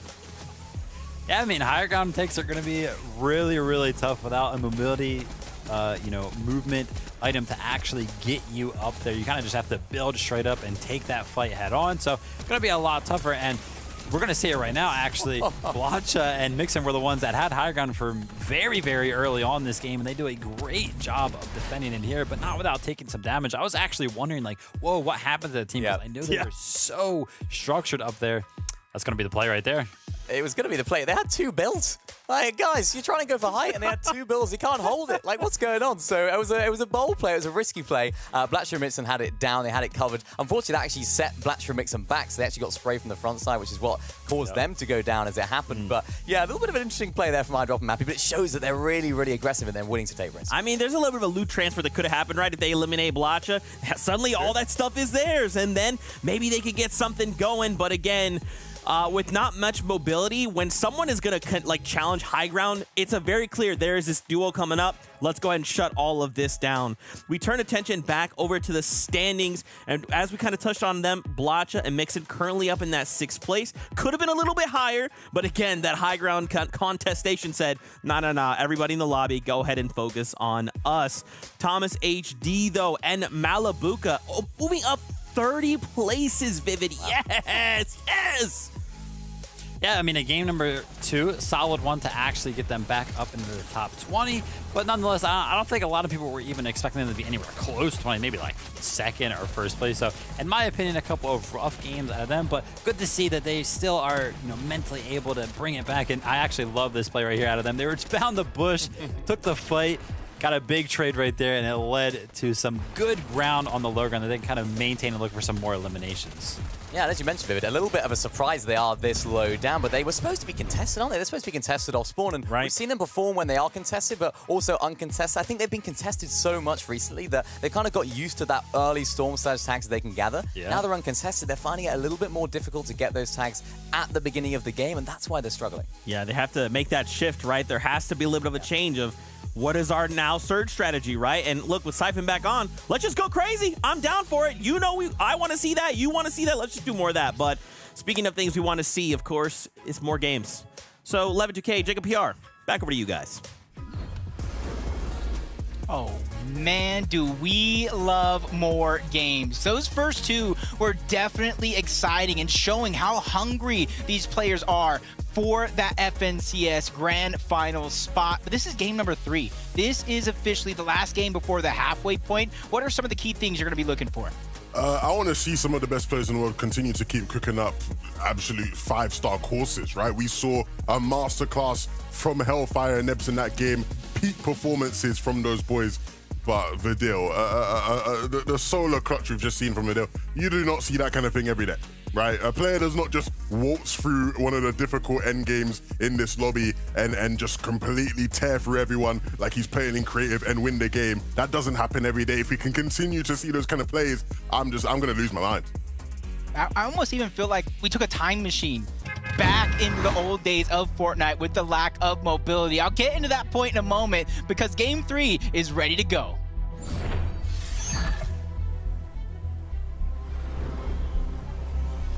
Absolutely wonderful stuff. Let's see who is going to be our leaders after this game. Game number 3. We've had a couple games now to figure out what's sort of going on, who's in some decent form and who still needs to warm up a bit. I think a couple teams still have a chance to pick up the pace here. And when I was thinking about that flashback is just the lack of mobility, and it's just showing that the mistakes are costing some teams, but not even those mistakes, it's how good these players are playing their original drop spots. But right out of the gate, we're gonna see it fresh. Vino, he has drum shotgun, he has the MK Alpha, and immediately gets dropped by Skydune. This is huge. What are we witnessing here? Right before our very eyes, gets the edit once again. 1v2, Skydune takes down Queasy as well. Wow. What have we just seen? What have we just seen? 3 games in a row now. Skydune and Shakos have rocked Queasy and Vino's world, but this one might be the most impressive one. Skydune completely catches Vino with his pants down. And when it comes time to clutch up to save his team's hopes, he does just that. Wow. I feel like everybody wanted to see it. You guys got what you wanted. A huge victory yet again. That's 3-0 off of spawn as Nebs and Hellfire are trying to get a victory of their own. It does look like they have 1 elimination so far, so Keffy is doing a good job of at least putting out damage while still trying to play a little bit defensive. He's going to try to go for that reboot. Piece Control is underneath his own, and he misses a crucial shot there to try to get the knock on the Hellfire, but the damage is still rolling. Keffy is putting on a performance here in the 1v2, and it's sad to see that third party is what might be what slows him down. Say might though.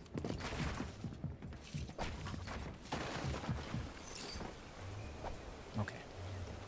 I think Nebs and Hellfire have learned.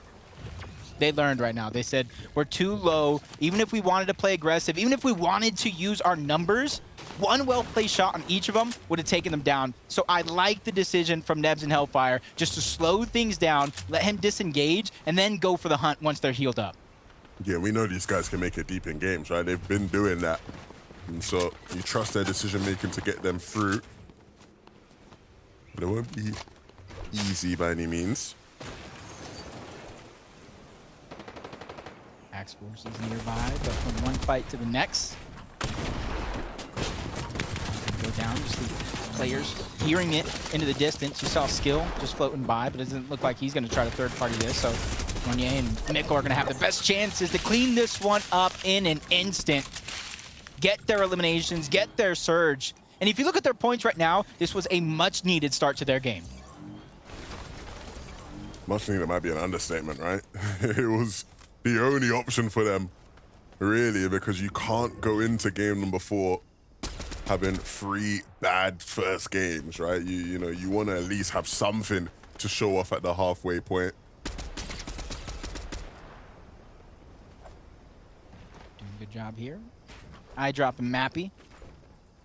They won game number 1, so for them, it's all about staying consistent, staying on that same path, and if things go wrong, they gotta realize that they have a little bit of a cushion over a majority of the teams in this lobby.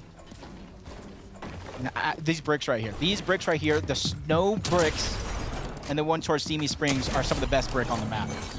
Oh, just like Robob. That's probably one of my favorite players because of his name. Robob Kebab. Robob's he's a nice guy, Roban. Super nice guy, friendly. And as well, we've seen from him when he's playing at his best, he's a very scary player to come up against. Using the new biome to try to save a lot of the heals for later on in the game. We've seen that in different iterations of Fortnite with the different items that do appear on the map, from the blue mushrooms to everything in between, as Hedra and Dexy looking like they're just putting just enough damage to have a feeling of comfortability when it comes to the Storm Surge, disengage, go to another spot, build up on that high ground, and repeat before they figure out where the zone is going to go. And you can already see it's going to be a south zone, and it's literally south right down the middle. Probably going to continue to pull in that direction as well, you'd think. Who knows, maybe we'll get a pullback. We've seen that happen before. That's not going to stop these guys from fighting, though. It's just high card. Don't worry. That's and that's still, the interesting a fight thing about... you don't want to lose. If somebody sees you go down to high card, that's everybody's probably going to go over. But you don't necessarily know which vault it is unless you know which players land at that vault. because this season, compared to last where you only had Shattered Slabs, Mega City, and Brutal Bastion, there's 2 more vaults on the map. It could be randomized between 2 of all of the vaults to get it.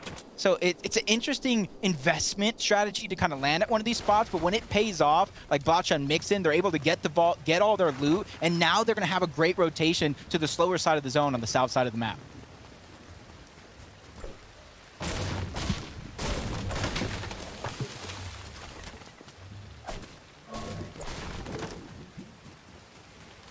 Throwbacks and Hootie.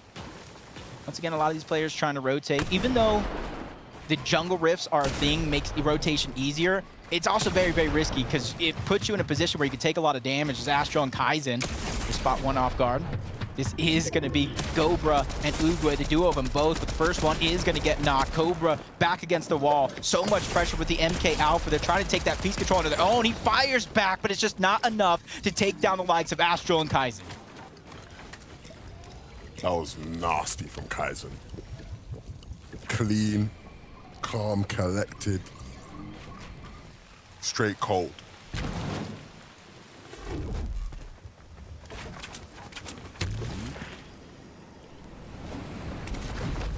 Cammy and Seti here on our screens.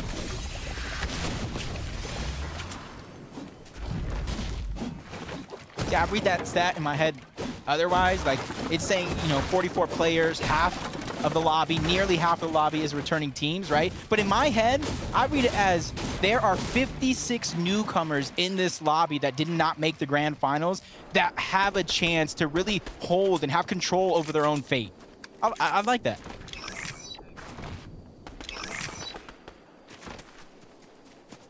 Watch out, Mixin from Vault. Have an easy rotation, like I said, slow side. Very, very few teams even land on this side of the map, let alone get a rotation this early. So for Blotcha and Mixin, as long as they don't take too much damage, use too much of their resources, they might be one of the first teams to a power position on the map. Thomas set up here in a very high surge base, but not one we're not familiar with seeing in this part of the map.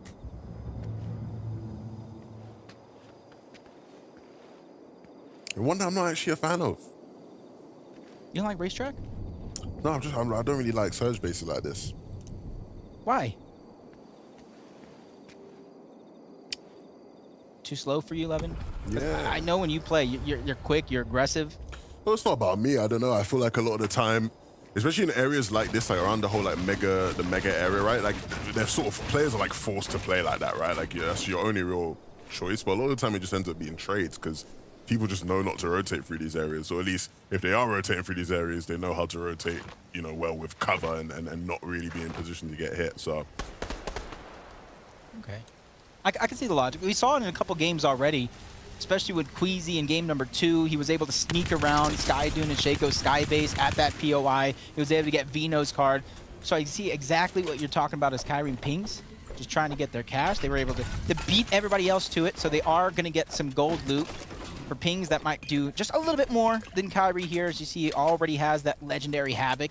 Now they're just going to bolster their loadout even more, get any metal that might be lacked, and then you add on top of that the slurp juices. That's going to keep them healthy and above everybody else. As this fight breaks down to boom, Vexy over peaks, takes over 150 damage, and is forced into a defensive spot. oof. Tries to go for that right-hand peek. Didn't quite get the timing right, and so doesn't connect, but that's fine because it looks like they'll still be able to claim the cash. You gotta be careful though, because Skyjump has that high Sid breacher shotgun. And if you know it's there, you kind of know how to play against it. But if you don't expect it, they immediately steal your wall, are able to put out that damage. And it's just like one of those surprise attacks with the Wild Wasp jars, trying to get them off of the cache. It isn't going to go deep enough, so it's not really going to affect Akira and Skyjump too much at this current position.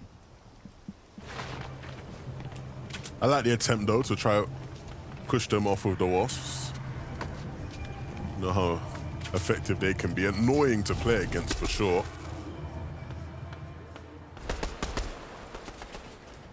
Just trying to escape. Tayson looking like he's another 1v2 position. No Mustache in sight. Can't even really see him on the mini-map, so he's definitely going to be left all on his lonesome. Third party even coming in, making it that much harder, but that's not something that's going to scare Tayson away. Not at all. Is everybody still fighting for the piece control? Missed shots by Tayson, but he's doing a good job of the continuous pressure, even adding on that third party. He's using it to his advantage to stay alive. Yeah, Tayson has a lot to do here. Of course, Mustache isn't here.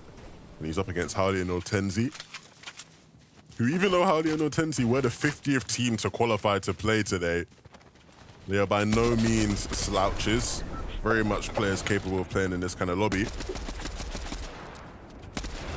Always very nerve-wracking though when you're the last team to qualify through, right? You're always sort of refreshing the leaderboard every couple of minutes, hoping nobody's updated to overtaking you, waiting to see when that last lobby finishes. Melodi's back. Keffy did a good job of staying alive in the very, very early portions of the game. Not only that, but being able to get the reboot. You gotta imagine how much damage or lack of damage they have in Storm Surge, which is why they're trying to put pressure, but they're in the zone right now. So the longer they stay here, the harder it's going to be to try to survive. It's Anas and Scrap that is right nearby. Rift Island's going to spawn. Already Malibuca and Thomas take the Rift to try to beat everybody else there. But you got iDrop and Mappy. This could be a rematch from game number 1. I wouldn't mind a rematch. Here we go. Are they going to be daring enough to go ahead and contest a second time? You heard the rifts go off. Malibuca and Thomas, they're trying to play defensive. Immediately boxed up on all the loot. But the thing that questions me right now is they didn't take that second layer. So if the loot does spawn, it goes to that second layer. But right now, it does look like it's under control from both Malibuca and Thomas. But the contested spot is going to go over to iDrop and Mapping. You even see some other teams in the distance thinking about that idea. Do we become that third team there? Do we become that fourth team on top of the house? It's going to be really interesting to see how this one continues to play out, because it almost looks like a disengage is going on all at the same time. I love to see a cluster of teams get involved in the action. Never going to say no to that.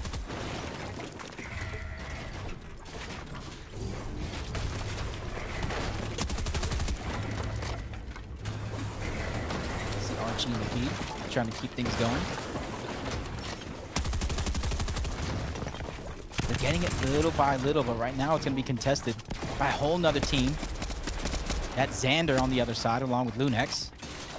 Nobody wants to let these 15 points go for easy, especially since the start of the game, I talked about it. This is the last game before that halfway point. Where you're on the leaderboard matters so much if you're looking to take first, but a quick box. Thomas almost gets a huge shot, but Lunex doing a good job of narrowly escaping what could have been a tragedy.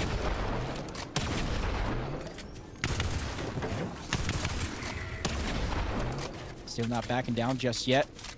When it comes to the advantage, you still got to think on the side of Malibuca and Thomas, judging by the heals alone on the players that we've seen on the respective teams. Look at the mini-map. How many teams are hunkering in that position to possibly try to take over a third party once this one's done? Thomas doing a good job of taking control of every single piece in his path and continuously pushing that duo back. Thomas is such a fun player to watch. You just know he's going to hit a bunch of crucial shots whenever he's in a fight, and he's going to need to do it now because Malibuca needs some time to heal. Taking a new angle, trying to come in from above. And he's not afraid to just knock on that door and wait for them to open up. Back to the capture point. Mappy and iDrop still nearby on top of the house. Building themselves one of them skyscrapers that you're talking about. As the loot has finally been claimed. You got to imagine it's Thomas and Malibuca, but this fight was going down so long. It's hard to say for certain who got credit, but you got to think it was the guy pushing everybody else off of Rift Island itself. Yeah.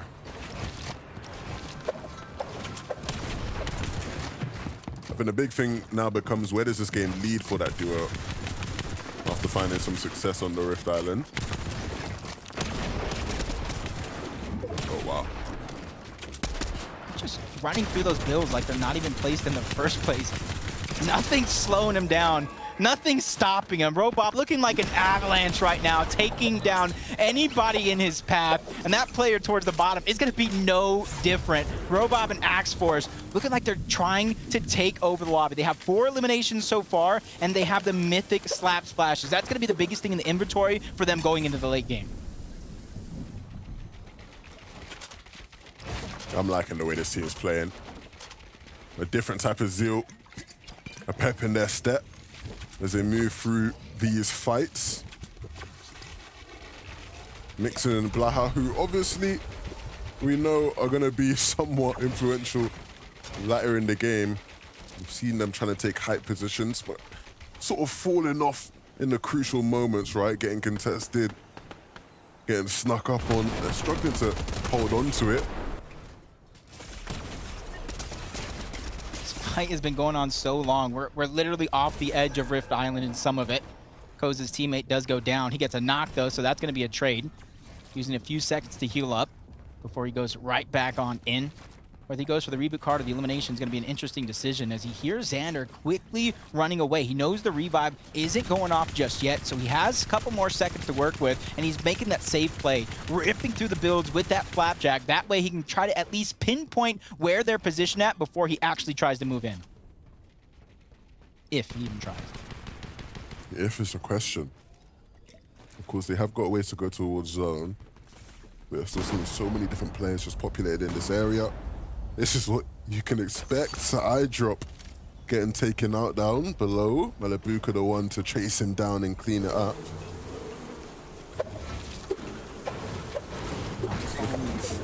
Look at that inventory, man. That looks silly. Let me ask you a question. What is your pick? What is the 11-2K pick in terms of the Sharp Tooth and the Habit? Or is it situational? It just depends on the day, how I'm feeling, man. Depends on the day, depends on how I'm feeling. But who cares about me, man? I'm not important. I'm rubbish. You don't want to do what I'm doing. That don't matter. You want to do what these guys are doing. Maybe not Straps, because Straps is below Surge. So you don't want to do what he's doing when it comes to Surge. You know, every time I feel like we're not seeing Archie, we haven't talked about him enough, in comes Archie. Finds that elimination and the Rift to try to keep themselves going. They have 2 so far. But you could tell, because of the early portions of their game, you saw them go down, you saw them try to take that slow rotation. They're going to be suffering from Surge. They need to figure out where each time they're going to try to get above that threshold. And there's another one in the replay. That's the first elimination of the duo, taking down a Nas.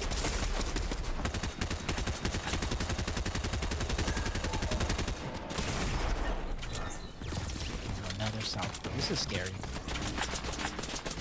Yeah, because this terrain is not easy to traverse, right? The sort of hilly, sort of mountainy terrain. When you ain't got any movement, you just got to time yourself running in. That can be real tough. Gonna use the ridges and use the rivers as best as you can to try close that distance. That will probably be your best bet. And it's gonna be like really telling, because in this situation, if you're a team like Malabuka and Thomas, you simply just want to focus on the rotation, especially your 283 above the damage threshold. You just want to get from point A to point B as fast as possible. The problem is there's so many teams in the lobby that are suffering from Storm Surge, they cannot make a simple rotation. They have to go for damage, because by the time they get to zone regardless, they're going to be down on Surge, having to look for it anyway. Even Malabuka and Thomas falling below where they were just moments ago. Yeah, had to use a bunch of materials just to stay alive, and they didn't even get that much distance on the rotation. From a victory in the last game, Dion Savage, 64, below the damage threshold. I say that, though, without even having a worry, because this team knows how to find damage in a distance. They know how to box up next to you and find damage when it's needed most. So for them, they spotted Nipsey. Nipsey's by himself, and look at Video going. He sees that as a green light. Shots being fired off. Nipsey doing a good job of being slippery as can be. Almost going through unscathed, especially knowing that everybody still has to continue their rotation. So spending time fighting into the zone is not going to be the most advantageous play for anybody involved. Yeah, Nipsey barely getting away. Yeah, I'm not quite sure how he managed to, but he did regardless. Savage and Vidildo, their pursuit of a fight will continue. They need to deal some damage for Surge. Savage trying to take a different angle to Vidil now as they pincer in on DKS and Vox. Really can't give up now. Not a lot of time. One more tick to Storm Surge. Mr. Savage gonna go down. Vidil's already out from a victory in the last game to not a single placement point in the next. That is how chaotic and destructive these games can be without mobility, especially if you don't plan ahead at every stage of the game. As Robob and Axe Force have did just enough planning to keep themselves above the damage threshold for eliminations. A great loadout as well. And the one thing I'll keep talking about is those mythic slap splashes, the unlimited stamina for a longer duration than anything else. And you can see their priority as well, where they're choosing to move through the zone. They're sort of using this mountain as some extra cover. Fire, bro, up above. You know how dangerous Fire, bro, can be? I did. I'm lucky I'm not in his region. I probably wouldn't even queue up the same time as him. We'll see how long they can stay up here, though. The high ground. Yeah. That's my excuse. That's my excuse. The region's holding me back. Seti and Cammy. Low ground. And this is like a familiar spot for a team like Seti and Cammy. With rotation, without rotation, this is their play style. They stay away from everything else. They usually like to stay to the front side of the zone, which is why they're making an immediate rotation all the way once again towards that low ground. They're just going around the mountain before they climb up it once again. They're just trying to bypass anybody's lines of sight. Yeah, that was a really nice rotation. They saved so many materials there in a zone where a bunch of people are going to have to use a lot of their materials. Pink, Vico looking to try to do similar, but opting for a different position, and Pink's on well just to force that team away for a moment. A nice shot as the journey continues, but as they inch closer and closer towards the zone, they're going to have to stop for a moment, take a break, invest some materials, because there's so many players around them. It was getting quite hectic up there. Yeah, the Kings of the high ground moments ago literally just got taken out. That fight to try to hold it might not have been as worth it as we once thought, especially with the zone pulling away towards Steamy Springs. You're gonna have to jump off your high horse regardless, as Malibuca is just using some acrobatics to just maintain what sense of high ground that he does have, leading the path for him and Thomas to try to get ahead of everybody else. As they continue to look back, they're trying to spot anybody out that might be a free elimination and a much needed source of materials in this endgame. Yeah, Robot and Axe Force.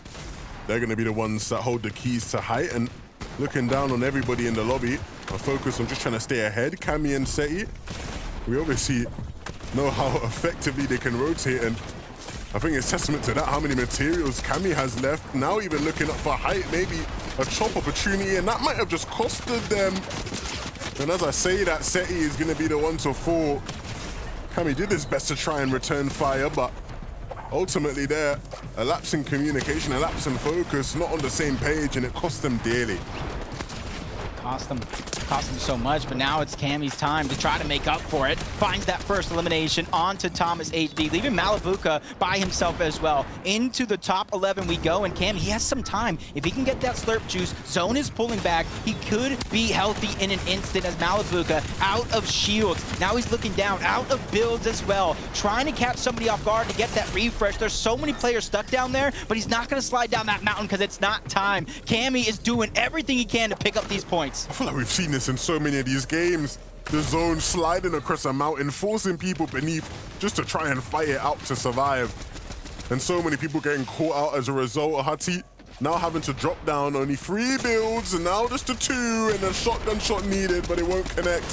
Cammy though, still trying to stay alive in this one and needs that shot. And so he'll hit it, that's what Cammy does. And he needs to start going on a rampage. That was instantaneous with the slurp juice. It's like he read the play a mile away to keep himself healthy. Pete, once again, popping the slurp juice as well. Doesn't really have anything on the med miss as he's trying to go ahead and save as many of these resources as possible. Goes down even one more layer from Vokes and DKS to try to stay alive, but the inevitable is about to happen. He ends up in a 2v1. He goes down, but at least he gets a top 5 for his worries. Cammy still alive in this game.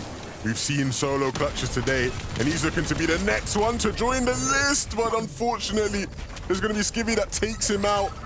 Axe Force and Robab, we saw them smooth sailing during those moving zones on height, and they're still there, running all materials, but now setting up to try and win this final 2v2. You can already see with the weapons and the loadout that they just switched around, Robab is going to put the pressure. Axe Force with the Heisted Breacher is going to be the one trying to go in, stop that heal off. First shot's going to be fired. A massive blow from Axe Force as he continues to back down his opponent. He's doing everything by himself in this situation, but finally he goes down. That is not the best because now Siphon gets picked up, keeping DKS on the low ground alive much longer, but Robab has almost every heal in the book, and both mythic and regular variations of the slap splashes. Men missed on the other side is all DKS has. He's searching for anything, some sort of treasure left behind from a fallen enemy. The med mist has finally run out. Robab has this one in the bag as DKS runs out of time. Brilliantly done from the Swedes. A nice victory royale to pick up a game here at the halfway point. Robab and Axe Force doing the business. Smooth sailing throughout the game. At different points we saw them, we tracked their journey, and they looked good, but I didn't know they were looking this good. Picking up the win is very, very nice for them here. Yeah, and it wasn't just the win that is exciting, it's the amount of eliminations they were able to pick up in the process, which actually gave them all this loot. And there was a moment of pause toward the end game. You saw them dropping weapons, the Heisted Breacher going on over to Axe Force, the heals going on over to Robab. They knew exactly what to do in that 2v2 situation, and they played it perfect. Yeah, nicely done from that duo, but so much all across the board in that game that we're gonna have to track and take a look at. We saw so many different teams falling at different points. I think the big thing here, right, is we're looking as we head into the halfway point, which teams have finally started to step up. And I still feel like there's a couple that we're gonna be looking at going, hold on a minute, we're 3 games in and you're yet to really make an impact here in this lobby. Guys like Robab, guys like Axe Force, they're gonna be there to step up if the others will not and take their opportunity. Once again, a very, very big game for the Swedes. Yeah, and you saw the amount of spacings players jumped up after last game alone. Some 20, some 30. With game 3 done and over with, let's see who else jumped up the leaderboard. Thank y'all so much. My, oh my. As Levin pointed out, and I think this is a fantastic point, we are halfway through day number 1 here in EU. And remember, we're playing a set of weeks where we're earning a total number of points, and then top 50 will go into grand finals. So really, duos, they have to start performing well if they want to find themselves in the finals later on. But as we shift back over to the winners, Robab, Axe Force, man, you know, Vivid, when you look up on high ground, you know, you're setting your cam, you challenge them, they say nope. And then you're like, okay, well, maybe they've burned through some resources. And then Robab's like, yeah, I've got like 2 sets of splashes, you know, I've got a chug, like, I'm good to go, bro. Let's go to heal off. Yeah, for a majority of this game, right, they were able to just chill up on high ground and kind of just build out. But there was a moment, like Zeke mentioned, where Cammy and Seti looked poised to actually take it as they did find themselves ahead of zone.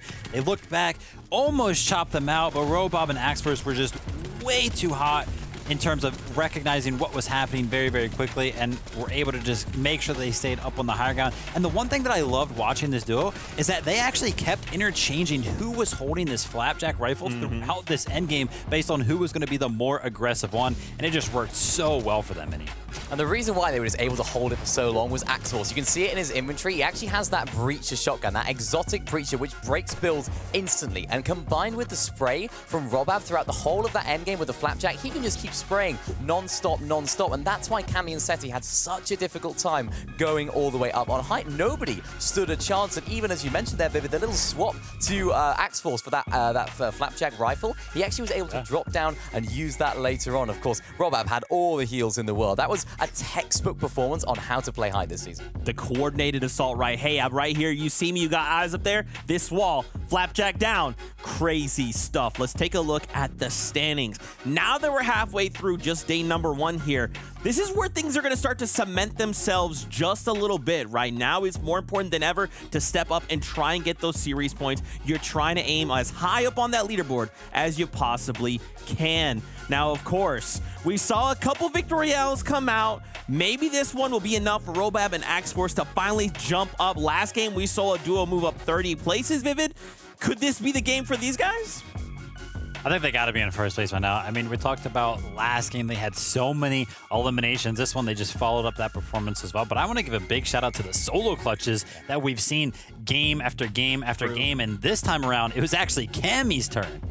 Yeah, Cammy with a great solo clutch right there. We talked about them trying to go for that height, trying to make that big, bold play. And when they went down, we thought, oh no, this is a disaster. We can see them, though, in 5th place in the standings. And as we predicted, of course, Robab and Axforce all the way up on top. You love to see it. 183 points. The Victory Royale there, paired up with all of those eliminations. My, oh my. It just takes one good game, and suddenly you can find yourself fighting for that top 10. Now, guess what? We actually have something really special here. We have an interview with a member from our community now. Dion, first off, welcome to the broadcast. Now, I'm sorry, I don't speak Dutch, so I can't pronounce your YouTube channel name. Can you just say it? Yeah, of course. In Dutch, it is te veel gevraagd. And do you know what it is in English? Can you guess? No. No. It is too much asked in English. Yeah, listen, I would have pronounced that so wrong, but hey, it's fantastic to have you here. How are you enjoying the first 3 games on the day of the FNCS so far? Bro, the tension is so high. The skill is also so high. I love to see it. It's just great. It's great. Yeah. Of course, brand new season as well. Fortnite Wilds is out. What's been sort of like your favorite thing about it? New POIs, new weapons, and sorts like that? Yeah, the map looks really great. The jungle in the middle, it looks great. And also the cloak gauntlets, I love to be invisible. So that's one of the most favorite things for me in the game. But one thing I don't really like is I would love more movement. That's the only thing. More movement. Well, of course, we do have movement in the form of rifts. Now, that rift island actually does spawn in throughout the game. Of course, in FNCS, you actually get 15 points for claiming that rift island. If you were in this lobby, if you were playing in this FNCS, would you take the risk? Would you go up to that rift island and try and claim the points? Oh, the risk is maybe too high. If you die, it's not worth it, the 15 points. So I would play more careful and not go for it. But if you get it, it's great. You get loot, you get everything you want. Yeah, absolutely. Now, do you have anything to say to the Dutch community out there? Keep up the good work. Keep going for the wins, for the kills, and go grind the game, because we only have one duo right now, the fully Dutch duo, who is doing great, Kiro and Marijn. Kiro and Marijn, if I pronounced good. Just keep it up. Keep going. Yeah, absolutely. Well, hey, man, where can people find you guys? Because I can't say the name, but where can they find you? Well, you can find us te veel gevraagd. If you can also go to Google Translate and search up too much asked in Dutch, and that's the word you have to look up, and you'll find us on Instagram, every platform, YouTube, TikTok, everywhere. Perfect, man. Well, thank you so much for stopping by. We appreciate it, and we hope you enjoy more of the action coming up. Yes, thank you. There you go. You'll love to see it. Well, guess what? We're jumping right back into the action. This is game number 4 of the FNCS. Let's just hop right into game number 4. No more waiting. Let's just do it.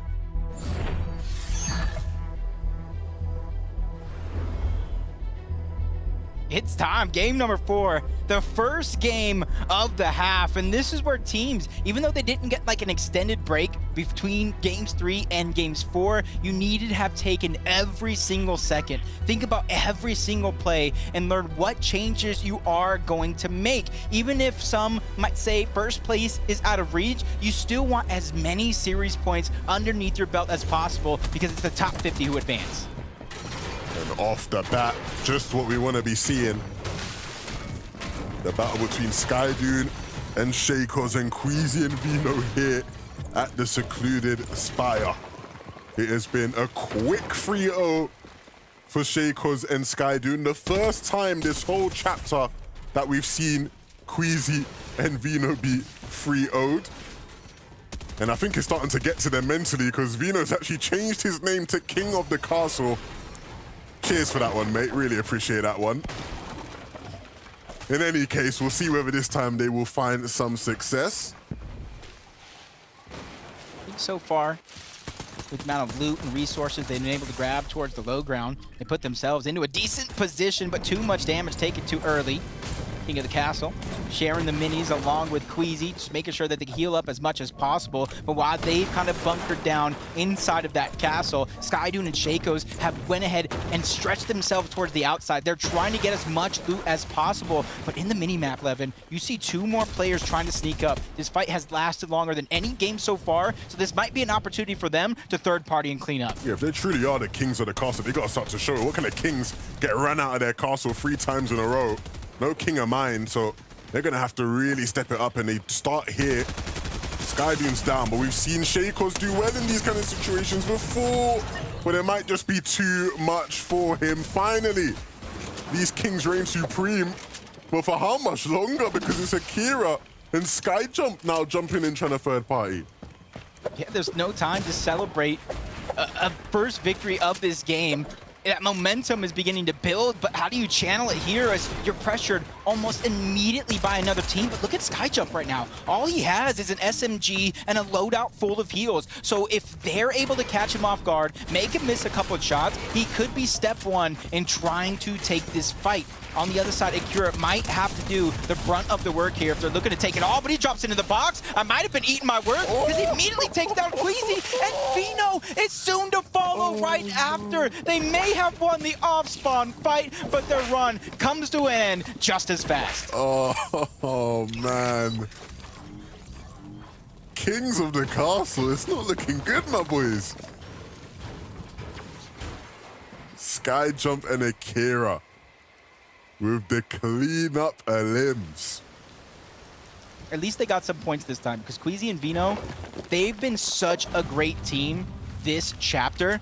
18 games up until this point. They've gotten points in every single one of those games. This chapter is the first time they've had consecutive games like that with 0 points. I'm sad, man. Those are my boys. I want to see them thrive and I want to see them doing well. It pains me to see them going down like this. But, you know, was it really going to go any other way?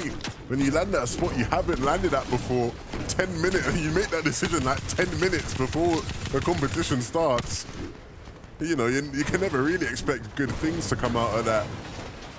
Look, I have no doubt in my mind that they're going to bounce back and, you know, give them a week of practice. They will probably be definitively the kings of the castle, but it really is setting up to be a tough season for them. I honestly think that's probably one of the worst things anybody can actually do. Beat them off spawn, make them take the game just as serious as they had their championship run. Let's see a replay of Kefi this time around, able to take down Nebs. Hellfire went down immediately after thanks to a third party, and that's a huge change up compared to what we saw in that last game at the same drop spot.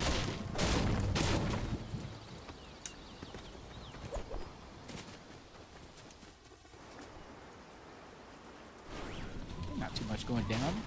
When you look at the drop map, that southeast or southwest portion of the map doesn't have too many teams actually contesting each other. It's more so what they're doing after in order to get the surge, in order to get even more loot into their inventory. Is Dexy and Hedra. They're doing what they can. High ground is going to be taken over by somebody else. So they go ahead and backtrack into their box. No surprise attacks coming from above is what they're telling themselves.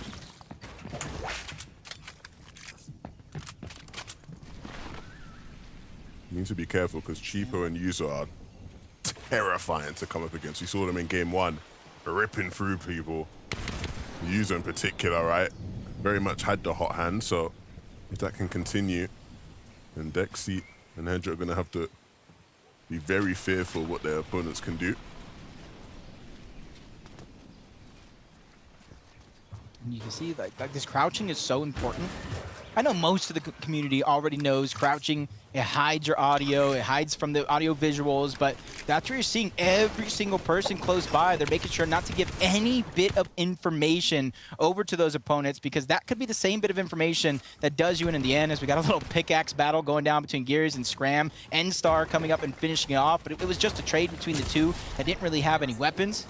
And Chari gets that final elimination as he gets the piece control underneath his own. And that's the thing, sometimes when you get that inventory, you get that loadout, it's about just immediately bull rushing one player. Even when you do that, especially in this lobby, it's not easy, right?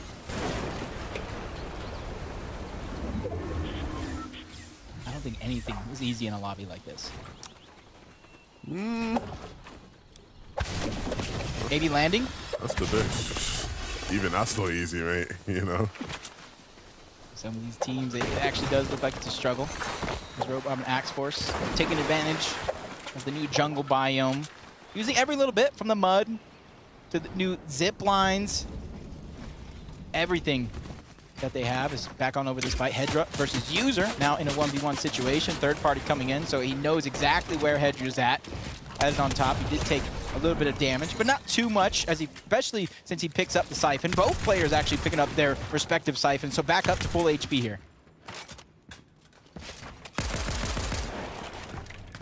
I've just picked up User for being insane in fights like this, so hopefully he can show me something, give me some entertainment. Would not mind that. He spotted him, and so he might just run down and just run straight at him. He knows he's right in that building. Yeah, he wants to fight. Claims the roof. The little barrels are there. He's just immediately still trying to play into the box. Hedra looks like he's just playing a game of hide and seek. He's just trying to run every inch away because he doesn't have a lot of shields to his name. That's a huge difference, and a huge shot by User to finish him off because of the lack of shields. He was trying to buy himself any amount of time to go ahead and pop him, but User did a good job of just not letting up off the gas. Nice attempt. Happened to me before, so I can't. Well, of course it happened hold to you, mate. It's you. I love using the kinetic rocks. Yeah, but you're not too good at them. Not too good at much. I mean, I don't disagree. Steno and Lush up here in Mega City. Very much going to be looking for their surge tags as they base up above. Mega City's the easiest one. Kind of create the sky. They're half built for you already. Just building on top of the helipad, just trying to get even higher up. And you're kind of right. A lot of teams are kind of conditioned, especially that Mega City POI, where it's already natural buildings. You got that mountain towards the left side of it. They know how to rotate without really going through Mega City. And it's a must because there are so many teams. If you dodge one, you can't dodge them all at the end of the day. Thomas at Malibuca, still at the racetrack. That's because they get everything they need in terms of their loadout. Metal, brick, wood. You can see that they have all the heals that they can ask for. And then the high ground in the center of the map, where, in theory, a lot of teams will have to rotate through.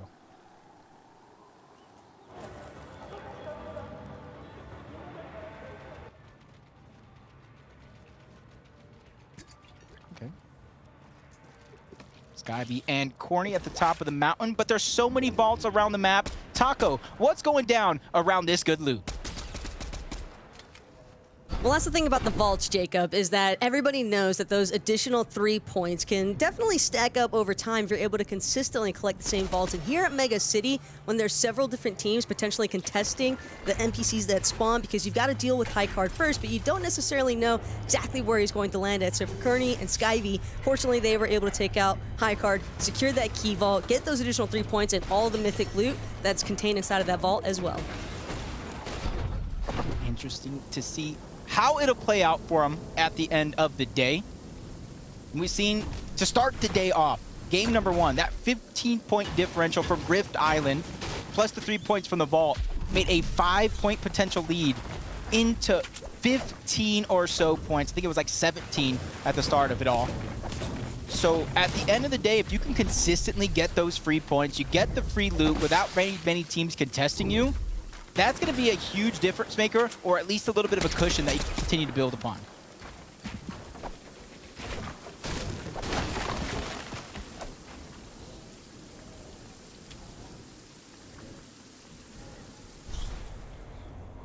Stash and Tayson in the distance, Camisetti. So many teams trying to make up for some blunders or continue to put their foot onto the gas and stretch their lead even more. Said he got tagged up just a little bit. He knows where that cash was just moments ago, using that big pot. Make sure he has a 200 effective shield and HP before he makes this rotation. And you're kind of seeing the effects, the combination of the mud, the splashes, and that soaring sprints augment to cover so much distance in mere seconds.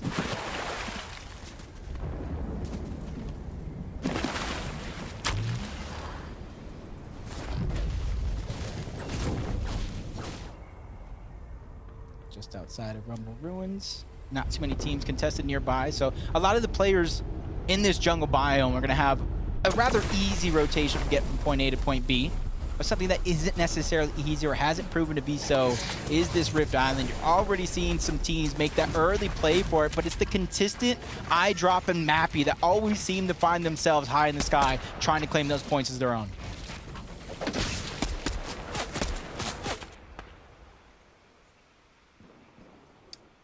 It's good to see Eye Drop and Mappy back up here, right? Of course, we know what happened last time they were able to claim this, right? They went on to win the game, and it's part of why so far has been such a good day for them. It's why they're sitting in that top 10. It's like one team is thinking about contesting. It's interesting, right? Because this Either game, that or they're probably saving the Rift for later. well, this game is like a lot more quiet up here on the Rift Island, right? Whereas last game it was just all chaos, all havoc, mania. But I guess a large part of that is to do with just sort of where it actually spawns, right? And the zones around it. Well, I'm sure Eye Drop and Mappy won't complain that there aren't a million different teams trying to fight them up there. Just makes their job that much easier. Vico and Pink trying to do that same thing. And the trend that I've been figuring out is around this zone, Rift Island's going to appear. By the time 5th zone closes, 6th zone appears, it tends to move away from that Rift Island. So if you're one of those teams that chooses not to actually contest for it or even have a sense of shots in the direction trying to get Storm Surge damage, you might be looking to rotate as fast as possible towards the other side of the map. There's still a little bit of a 50-50 if you got to go west or east, if Rift Island's on the north, but it still at least gives you some sort of a blueprint to follow.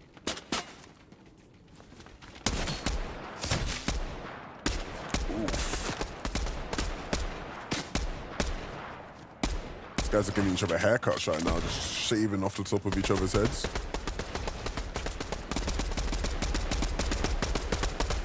Not too bad. Pressure from all angles. Watch on mixing. Not entirely two separate bases, but you see that they got a good amount of space between the two so they can cover more angles. And there's a combination of augments that you can gain mud from being in a bush, but then you can gain HP and shield for being in a bush. So if you're able to kind of get the luck of the augments, the RNG flows your way, you have the big bush bomb, you can go ahead and use that strategy to try to save a lot of the heals as well.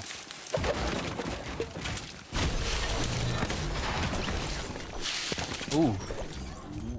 Uh-oh. Uh-oh. That's not good. I drop Mappy, get taken down trying to contest. So somebody possibly granted 15 points. But if they at least got that Rift Island before going down, at least they got 15 points for their efforts. Yeah, I think they did as well. Yeah, let's take a look. Ooh. It's almost like he had no clue the guy was right next to him until the final sort of moment. And Eye Drop did his best, but his best wasn't enough. Interesting. It's almost exactly what I was talking about. If you don't expect that high-shit breacher to just rip through the builds, Because even though it does do less damage to fully place builds, if you're in a current fight, placing builds in that instant, it rips through every single one. So he quickly dropped down, used that heisted breacher, a surprise attack. Even though he still almost went down, it was still a great effort overall. Tayson and Mustache, they're one of the teams that need to make up for lost time. First 3 games are done and over with. They have all the expertise in the world to kind of not let that bother them too much. All they know is their backs are against the wall, and they need to make up for that lost time. So I'm expecting some big things from Tayson and Mustache in these next 3 games. Yeah, it's not been the kind of day I'd want, you know. If you know me, I'm a heritage Fortnite comp heritage purist. You know, I very much like to see the old dogs, the big names do well. And unfortunately, my favorite teams aren't quite delivering for me today, right? Tayson and Mustache haven't quite had the best of days, and let me not talk about Queasy and Vino, right? So hopefully we start to see some of those big boys pick it up a bit. I wonder the implications of something like this going into the next couple weeks. Building the confidence for these teams taken down and slowing those players into their tracks. Scrapped and Anas, they're trying to make up for it as well. 443 above the damage threshold. Zone not too far away from them as well. As long as they don't become the focus of the lobby right now, I can see them stretching this run even further in this game. But being a new duo, especially with Scrap not having the most experience, you could see why they might have a little bit of speed bumps in the road. But to get to this point isn't easy. And so a team like that, riding on the back of Pink, I think this could be a good opportunity in this game to try to pick up those points they need.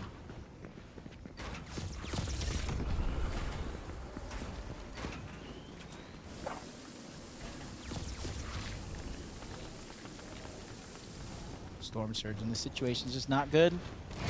Lunex and Xander, even though they're shielding up, as soon as Storm Surge ticks and their shields get cracked, the team next to them will heal that.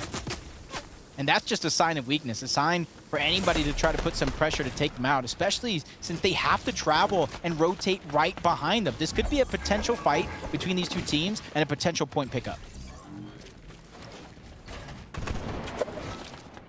These guys are well ahead on their surge, which is nice. It needs to get into zone.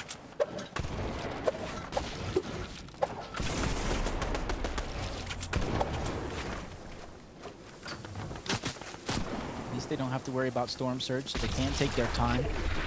Add in the fact that they do have the slap splashes, so getting HP won't take too much between the two as they slide their way in, but then they become the focus of the lobby just a little bit before pressure is alleviated.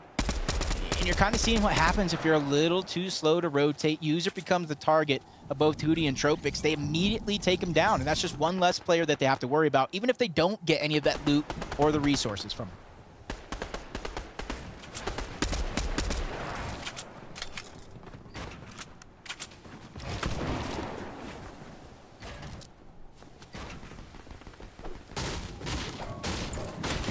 From some of these teams, but as I said, it's rotating off of Rift Island, or at least away from it. So if you were one of those teams that had the foresight and the knowledge to make that guess towards the south side of the map, you're in that power position, being able to look back at everybody else, and some of those teams are already high up on that mountain just outside of Mega City. So it's all about just staying in your position, 10 toes down. Great shot by Blurfire. Ends another duo's run, but it came at a cost. His teammate did go down, so even though he picked up the points, he got a huge refresh. He is now a solo doing this one by himself. This is not an easy spot to be in, but Blurfire's making the best out of a bad spot. Plenty of mats to work with as he tries to clutch up some placement points at the least. Pink and Vico have found themselves the motherload of loot right now. A bunch of stuff to work with here. Some weaponry upgrades as well.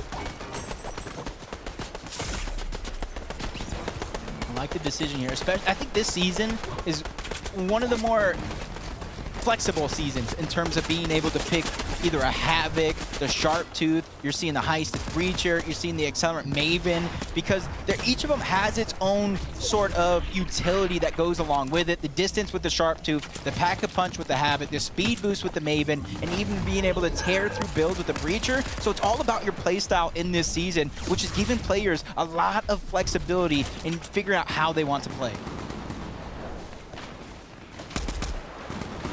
This is going to be a test of their spirit, a test of their will. Mustache and Tayson somewhat split up right now, within touching distance, you'd say, but a max distance rotation to make. F9 and Moneymaker very much in between them right now. We'll see how they choose to go about this. Mustache looking to run towards dead side, it seems. Is Tayson going to be following by? Yes, he is. He's the one leading the way, of course. And these guys are just going to move all the way around and avoid all that hassle on the other side of the zone. Nobody in their path on the way there, except for the team that is just about to make it towards that edge of zone.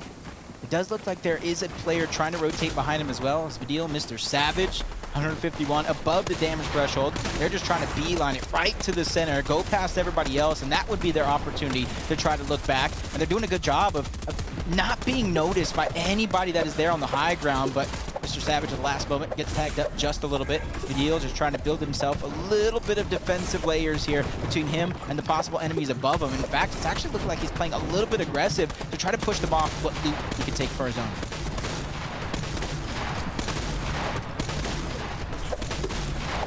So, Mr. Savage, a lot of eyes will be on them. Already doing so well today. They're looking to try and continue that streak, remain in the top 5, and maybe even push their way higher than that. Not too far behind in terms of points to do so. Kiri and Ping have an interesting journey left in this game, right? They're gonna have to try and find a refresh at some point, you think, with the material situation on Kiri. But just using this time they have right now to focus on getting their HB back up into a decent spot. F9 and Moneymaker are gonna get chopped out here if they're not careful. They're literally connected by just one thing. And so dropping down to reconnect and strengthen their base, but if they're not careful, someone's gonna look to come for it once again. Phenomenal awareness to see that one coming and try to connect once again. Stash and Tayson, they made their rotation towards the slow side of the zone, but it's so small, there is no more slow side for a lot of these teams. They're still trying to continue to go from point A to point B. Mustache looking all around, making sure nobody is going to surprise him, and immediately spots somebody above, but down goes Savage yet again. Into the top 22, Vidil's going to have to do it as a solo, which is so possible because he's already done it once today. Quick edit, misses the shot, backtracks in his steps, piece control going on over to his opponent. Vidil looking like he's scrambling, but finds a way out in the end. I'm just wondering who that was that he was fighting. They took his wall first time. It's not often you see that one happen to Vidil. Nevertheless, all eyes will be on him. Can he pull off another solo clutch performance? This one's going to be a bit harder though, and it's not going to happen at all. Anchor is the one to take him down. He's got a couple more placement points for his effort as we tune back into just Tayson, because Mustache got taken down not too long ago. Trying to spot some teams, trying to waterfall down. Any bit of damage here is good. As a solo, he's just trying to pick up any bit of a refresh to try to keep himself going, because right now he only has that wood. He's going to be running out of hard mats here in just a moment as he takes a beam, trying to edit out. He needs to find a couple of seconds to stabilize himself here in this position, but nobody wants to let that one go for free in this lobby. Such a tough spot for Tayson to be in. And he's been in difficult situations before, but a long time since he's had to solo clutch on a no movement meta like this one. Drop down into that box for a moment. Now gonna get the time to medkit. Gonna use that timing to try and lurk in the back of the zone and get a refresh if he can. DKS and Box. They don't have to worry about that though. Still a duo in this game. It's Pink and Vico up above as well. So still many big names left in this one, but DKS is the one to eventually pick Tayson up. this could be the game for Pink and Vico on the high ground because nobody has a chance to even look up. Najim was trying to do it earlier on in the game, but the tables have definitely turned. Robab now becomes the focus. DKS down low towards the low ground with Vox just trying to go ahead and be one of the first team through a lot of these builds. You don't want to fall behind all the chaos as Robab is being experienced that as he gets flanked from behind, taken down altogether as DKS and Vox are just trying to keep themselves intact. They're one of the only duos left in this lobby. Won't be the back-to-back wins for Robab, but still a formidable game. Cammy almost costing themselves there with the Wasp, but I see the intention behind it. Now going to get Wasped out himself. They're going to need to start making a move on. It's going to be tough, but so much fighting happening one tile above them. Pink and Vico just going to watch it all unfold. They don't need to do anything too rash. Just need to stay here. They're in such a good spot. Cammy and Seti on low ground, claiming space, doing what you expect them to do every time they're in this spot. And they'll look to drop players down and pick them up. I believe they just picked up one there. At least it sounded like it. Yep, Cammy picked up an iron. And so now it's going to be up to them to try and clean up DKS and Vox's. Pink and Vico will try to squeeze them into a difficult spot as well. Yeah, Vico doing a good job. He's going in front of everybody else, causing them to take a misstep overall. But Vico with the surprise attack onto both Cammy and Seti while they were distracted to steal away the game as they had full control from 10th zone onward. I don't think that's a steal. I think they had full control, right? It was their game to lose with how easy things were up above. Of course, Cammy and Seti so cerebral when we see them in those sort of positions. But it was a tough spot to be in, with them being the ones having to take the fight against Vox, right? It was always going to be a very tough spot to be in. Either way, Pink and Vico, they ain't complaining at all. Such a huge win for this duo. Whenever you're a newly formed duo, going into the final major of the year, you're really starting to feel that pressure. But these guys aren't letting it get to them. They're not letting it affect them. They're doing their best to stay in this one. And a nice win to solidify what is a very strong duo. Yeah, they are looking like one of the teams to beat here in our week 1 of FNCS Major 3 weekly finals. And when you look at it, that was almost impossible for them to lose due to the sheer amount of heals that Anas had in his inventory. So you got to give him a huge round of applause for playing that one near perfect at the end of it all. Yeah, not an ass, mate. Not an ass, right? You're thinking throwback here, right? It's all we ever know, right? We're used to seeing Pink doing well. It's always been Pink and an ass, but now a new era for these guys, Pink and Vico, of course. Look, a very good game from these guys. Who better to break it down than our lovely analysts? You know, I'm starting to wonder, and by wonder, I mean it's clear, if you have 9 splashes and 2 legendary slurp juices and high ground, Viv, you're probably gonna win the game. I don't know. Yeah. I mean, we've seen a couple instances today already where that's kind of been the case. So many heals up on the high ground. And I mean, I talked about a little bit earlier, the meta in a meta that where you don't have the movement items to get you through some of these late game rotations. A lot of these teams are just kind of sprinting through some of these moving zones, not building at all. But you know, you have the high ground teams who aren't really getting contested at all. They're just building for what seems like the entire games, and they're not really getting contested or shot at because they don't necessarily have to play that risky playstyle, which means all of the heals they've gathered up throughout the game, they're just there to use for the heal off if need be.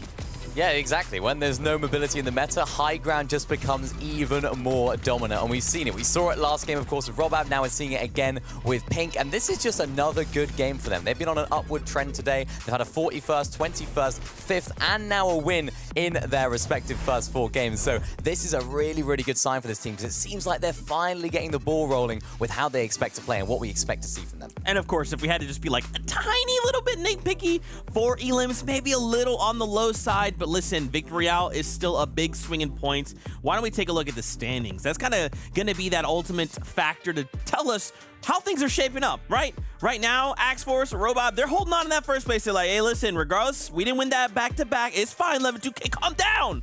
We're still in first place. But as we start to look down this leaderboard, gentlemen, these teams in that first and second place are starting to pull away. I mean, Cammy and Seti as well, they're right behind them. And it's no surprise, right? This is a very Cammy and Seti-esque leaderboard, right? The most placement points out of everybody so far, and what seemingly is also the least amount of eliminations. Nonetheless, they've been very, very consistent throughout the day, been able to find very good layers, and they just do what they do best, right? Try to find anybody who's rotating, trying to get away with one of those risky rotates and hitting those clean shots when they get the openings. I just know that Cammy and Seti, at the beginning of the season, when they were looking at the loot pool, they were like, where's the mobility? Where's the kinetic blade? Where's the hammer? It's not there. And they were licking their lips at that opportunity. They were like, yes, this is where we thrive. This is where we can pop off, and we're seeing it right again. We saw a moment, actually last chapter, where Cammy and Seti were being a little bit more aggressive in the end game. They were going for high ground a little bit more, but this time they've gone back to their old ways. It seems like this is the way they're going to be playing this season, and they're going to be trying to play for those placements, play a little bit less eliminations, but a little bit more consistently. I actually love that point, right? Because of those other mobilities from past, right? You can just kinetic blade. Someone walks in your box, as long as they don't eliminate you, you're like, I'm going to kinetic blade away.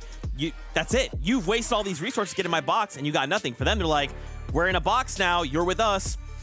Really, you're going to lose. We're going to take all your stuff. So I like to see that as well. But let's come back on over to the standings. More duos to highlight here. Remember, we have 2 more games to go before we call it a day here in EU. Now, remember, Vico and Pink, they just got themselves that victory royale. They're suddenly up 8 places. They're now trying to contest that top 5, and they're not far behind. But look at someone like the Deal and Mr. Savage. These guys actually had a really strong start in case you missed out. In game number 2, they just had a massive victory royale, a massive solo clutch over on Vidil. And you know, Viv, right now they're kind of holding down that spot, but I haven't seen them kind of pop back off the same way they did in that other game. Yeah, and honestly, I think the thing that I'm liking the most right now about this duo is that it's seemingly like they're getting consistently into the end game as a duo, but Mr. Savage just gets picked off in this instance right here, and Vidil, unfortunately, isn't able to replicate the Victory Royale solo clutch. I mean, who would really expect them to do something like that again? Yeah. But, you know, you gotta both survive into those late games, right? We want to see these guys pop up as a duo. Yeah, we saw them below on Surge there as well, so maybe the rotations have been a little bit difficult for them, so hopefully they'll fix it for the last 2. Yeah, now, really quickly, I want to highlight some of the numbers we've seen out of these mid-match objectives. So remember, these are not anything new. We have Vaults, we have the Rift Island. However, now a duo that claims them will earn points for Rift Island being 15 or 3 for a vault, a single vault. So right now, I drop Mappy. This means with that 30 points, they basically claimed 2 Rift Islands, right? So overall, looks like these guys are valuing those points. They seem to find this being an important factor in their gameplay, huh, Viv? Yeah, we're already seeing kind of the impact of those objectives kind of play out on the leaderboard. We saw that Pink and Vico find themselves in the top 10 now after that game. In addition to the Rift Island, they actually went in a game. And then iDrop and Mappy being the only team so far to actually claim it twice. And with 2 games left to play, Mini, we're gonna have to see if it's worth for some of these other teams to go for it. Yeah, I mean, we've just seeing iDrop and Mappy trying to fight for that island all day long. And when it works, you saw it. Game number 1, they had a victory royale, so it really can be beneficial for them. It's worth the risk, but as you can see from their last few games, it hasn't quite worked out for them, and that's been the point where they're going down. Will they go back now to maybe playing a little bit less aggressive? I say back, they haven't done it all day, so we'll see if they can switch things up. Or will they just keep going aggressive? We'll have to wait and see. Ben, only 2 more left to go before we say goodbye here in EU, but it's that time. More games means more Fortnite action. Let's jump back all up into it. Jacob PR, 112K, over to y'all. Thank you very much, Zeke. A pleasure to be here as always, and we are very much looking forward into heading over and wrapping up these last couple of games, Jacob. A lot of action so far that I think people will be very excited about. But all eyes, I think, are going to continue to be on the battle at the Spire of Spawn. That's all I can think of it. I can't get it out of my mind right now. Yeah, they finally won that first off-spawn battle. And I felt like you can almost sense the confidence begin to build in that team. But then they immediately got third-partied. And honestly, I'm not too worried for them because if you look at every single season prior, they have qualified in 2 weeks in the past, but there's no Surge week, so no time for mistakes. In fact, it's time for game number 5.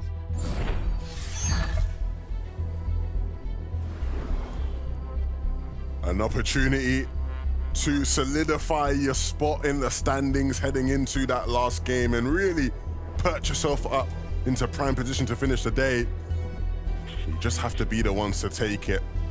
And over here, we have another name change. It looks like our boy Queasy has decided to change his name to Castle King, along with Vino. So we'll see a win, finally a win. Hooray, the kings of the castle finally reign supreme. Queasy picks up, or I should say Castle King picks up the shotgun and delivers the goods. Oh my goodness. I thought I wasn't gonna see the day. For some reason, I thought immediately with Nebs taking him down, I thought somebody tried to third party in. But no, it's just immediately fight after fight after fight here in game number 5 to kind of start it off. A lot of these teams that may not be where they're at on the leaderboard are beginning to pick up that pace. And this is a fight we've seen a few times today to where they were okay splitting that drop, splitting the loot and going their separate ways. But this game is going to be a little different.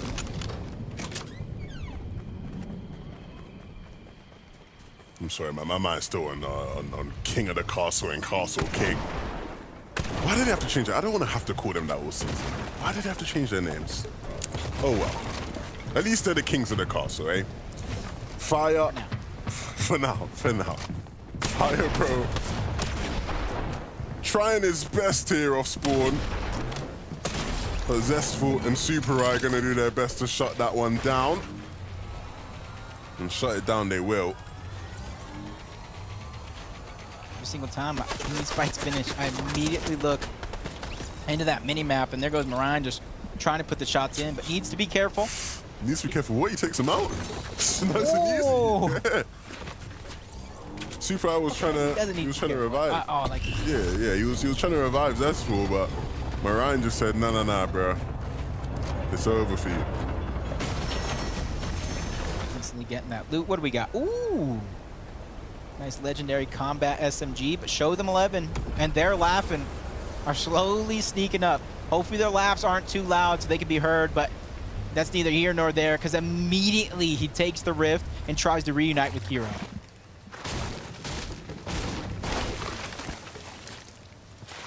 It's a smart play, not overstaying your welcome in any sense of the word. Just take what you bought and just immediately disengage.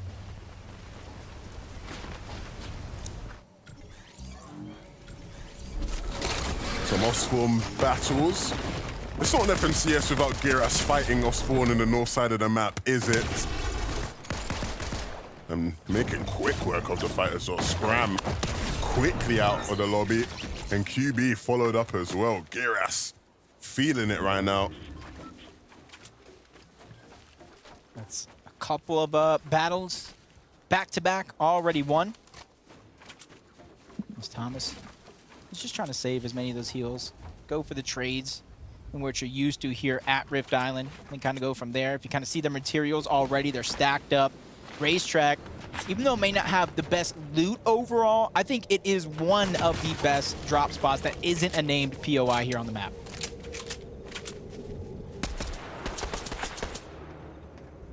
Yapko and Paco slowly but surely closing in on Uguay and Gobra. 82 points so far. Now's the time to really try to pick up the pace, but they're just waiting until they start with some early damage. But since they didn't get anything, they're just going to go ahead and allow them to disengage. They're going to go back to what they were doing before. Try to get as many mats as possible before the mid game, and they have to rotate on top of that hill.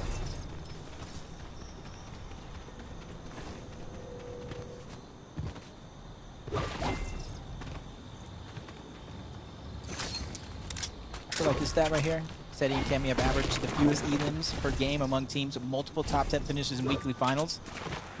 It's just their playstyle. It's how they play. They let the lobby kind of take each other out, and then towards the mid game, then towards the end game, you see when those opportunities naturally present themselves, that's when they begin to come online and get active in these lobbies. Yeah, that's typical Kemi and Seti, to be fair. Pink and Vico. Here landing at the pink split. And they're getting cut off a bit. Need to be a bit careful. You see them just being a bit alert. Pink likes to go over to that area to loot up, but he won't have the opportunity to do that here in this game.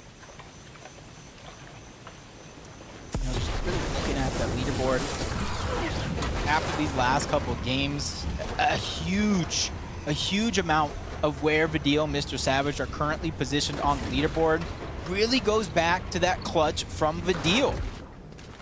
Right now, they haven't been having the best performance as a team, but that doesn't scare me away just yet from this team, because that just means they haven't had their pop-off moment yet.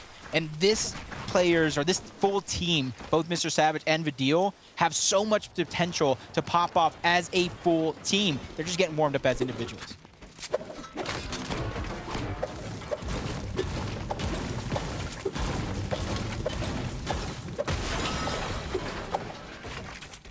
I was getting worried. We hadn't seen the Brutal Bastion vault all day. I was thinking, has it disappeared or something? What's happened to it? But finally get to see it.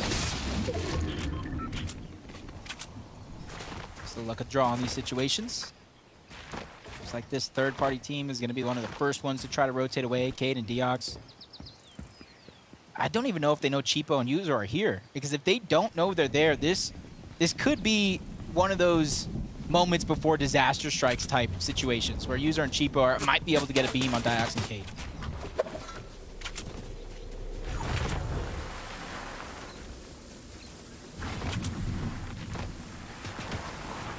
They're risking a lot to try to go for this, because if you look, even though it's only one tick very, very early on, they don't have any heals, at least on the side of Cheapo. He has 2 different ARs, he has 2 different heals in both big pots and minis, then he has a shotgun. So the longer they take in the storm, the harder it is going to be for them not only survive, but win the fight overall. Yeah, but we've seen them very much open to sticking in the storm in these kind of fights before, so you won't be feeling too much pressure. They'll be comfortable, if anything.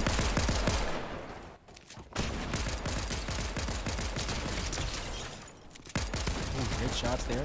Just trying to fire back at any sense of the word.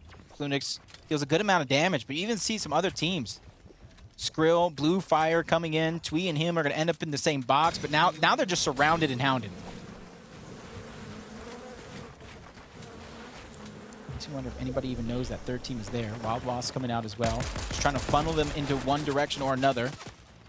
Even the explosive repeater rifle being used, it said, doesn't matter who we sneak up on, both of these teams can get hit. Yeah, and look, if you're Jalen and Twy, you got to start to step it up. Right now, Jalen and Twy, they're currently, well, I say Jalen and Twy, mainly Jalen. Because for the people that don't know, there's a bit of a sweepstake right now in the community between Jalen and our boy Archie. And right now, Jalen's he's below, right? They're about 31st. Archie's sitting in around 24th. So right now, Archie's outplacing Jalen. They got a rivalry going on, and Jalen won't be too happy about that. So let's start to see Jalen pick it up a bit. That's my boy right there. I want to see him improving, rising up in the standings. Of course, we know they want them series points if they want to get back to the grand finals like we saw them last season. You know how I know you're popular? Everybody's your boy at this stage of the game. You know what? Not everyone's my boy. I got a lot of boys in the lobby, but not everyone's my boy. Just don't know him yet to show them. They're laughing. Trying to cause some commotion here. They're trying to be the last ones laughing if they're in a 2v1 situation here. Trying to break into the box, and they take down Kyrie. Those are crucial points from the second half of the game. This is game number 5. You only have these last 2 moments here to pick up these series points and get to the top of the leaderboard before time is over. So that's why we're jumping and seeing all these crucial fights going down. So even though they did disengage, Volko and Artis are just trying to make sure they're as safe as can be at this edge of the zone, because in theory, the zone will continue to pull towards the east side of the map.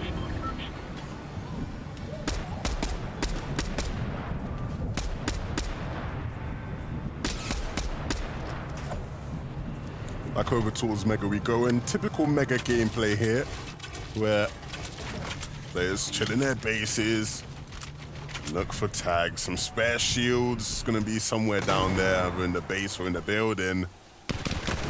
Ooh, what do we have here? The Castle boys up against Tayson and Mustache with some other players in the fray as well. It looks like Hellfire and Nebs are here. Oh my, what is this fight? These are almost every team you didn't expect to be the position they are at on the leaderboard. And King of Castle is going to be able to instantly break through a lot of these builds with that heisted breacher, but he gets back down just a little bit, but no worries here nor there as Castle King is right by his side on the Castle duo. They're trying to claim it as their own. Successful here in this last game, but Mustache running out of time to try to get that revive onto Tayson. Third parties are coming in. He's trying to use that as a distraction, but only a few seconds, and he's a few seconds too late to try to get that res onto Tayson, so that distraction is now the same thing that makes him the focus of this fight. That's tough. The Castle boys finally getting a chance to play a game out, and they're making a big impact. Tayson's not going to be too happy. It's another game where Mustache is going to have to fend for himself, but I really want to figure out what's going wrong with that duo. Not the kind of performance you expect to see from them at all. Good, though, to see Castle King and King of the Castle not backing down. I can't lie to you, Jacob. I was seeing a lot of people jumping on their backs after the first couple games went awry. I didn't realize how many haters these guys had until I saw them go down off spawn. There was one person in particular who had a message for them that I thought was pretty funny to highlight. So shout out to the brother that sent he tweeted it and he added me in it, and he said, "Kings of the Castles, more like court jesters." So not the nicest thing to say to them, but they are you know, on the rise again in the pursuit of being true kings. I shared that one with Vino. I shared the tweet with Vino, and he found it pretty funny as well. So all in good spirits, but yeah, people don't give up on them too quickly. They are the reigning FNCS champions for a reason. And even though today's not been the best performance by any means, not what you expect to see from champions, very much these guys are still going to be a threat over the course of the season. Like I said earlier, give them some time to practice the spot, they'll be good. I would sit in silence because they're probably printing out those tweets, putting them on the wall, using it as motivation. As Moneymaker and Fanaj were already on top of Rift Island, they spotted another team taking the Rift, trying to contest them. He did a good amount of damage on the side of Moneymaker, but he immediately goes to reunite with his teammates because there is a huge strength in numbers, and these castles are just all over the map trying to take over, and now they got the 3 points from the vault this game, and they're going for 15 more on Rift Island alone. Big stuff here. But we actually got Taco, who's got a bit of an update for us, so fill us in, Taco. What's up? Well, we're actually going to be following up a little bit from where we touched on earlier. We saw Robob and Axe Force utilizing that jungle biome so excellently, but what's really interesting is the rotation path that they're actually opting for from their initial draw spot. They're going towards that east side and just really taking full advantage of, we saw the height takes already for the Swarm Surge tags, but the fact that they're using so many of these slurp plants to just keep these rotations so aggressively on the outskirts of Shady Stilts, it just is part of the reason why I think we see their elimination count being so high, because their positioning is just phenomenal. Not only that, Taco, great breakdown, but it just shows how methodical they are in their game plans. The castle comes crumbling down. They both get sent back to the lobby, but at least they had something for their efforts here in this game to try to pick up the pace in the last and final one just around the corner. Because now he gets to kind of pick and choose whatever loot he wants, and it looks like he's going for, once again, that heisted breacher shotgun. Being able to surprise any team towards this end game is huge, not only for survival, but picking up some points.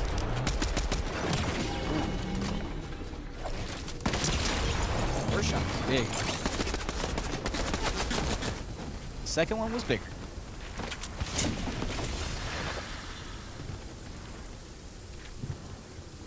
So as you can see, Rumble Ruins and the long white line that Seti and Cammy have to travel to get in the zone leads me to believe the zone is continuously moving towards the east portion of the map. And if you kind of look at the tilt, it has a little bit of north tilt on that white line. It has a north pole as well. So a lot of the teams are going to be looking for whatever rotation they can, and that's why you see Seti and Cammy immediately going for the mud, trying to make sure that there's nobody else nearby before they just beeline it to zone. They don't want to be one of the last teams there. Because of the lack of mobility, it could make you the focus of the lobby. Not it could, it will make you the focus of the lobby. You never want to be that.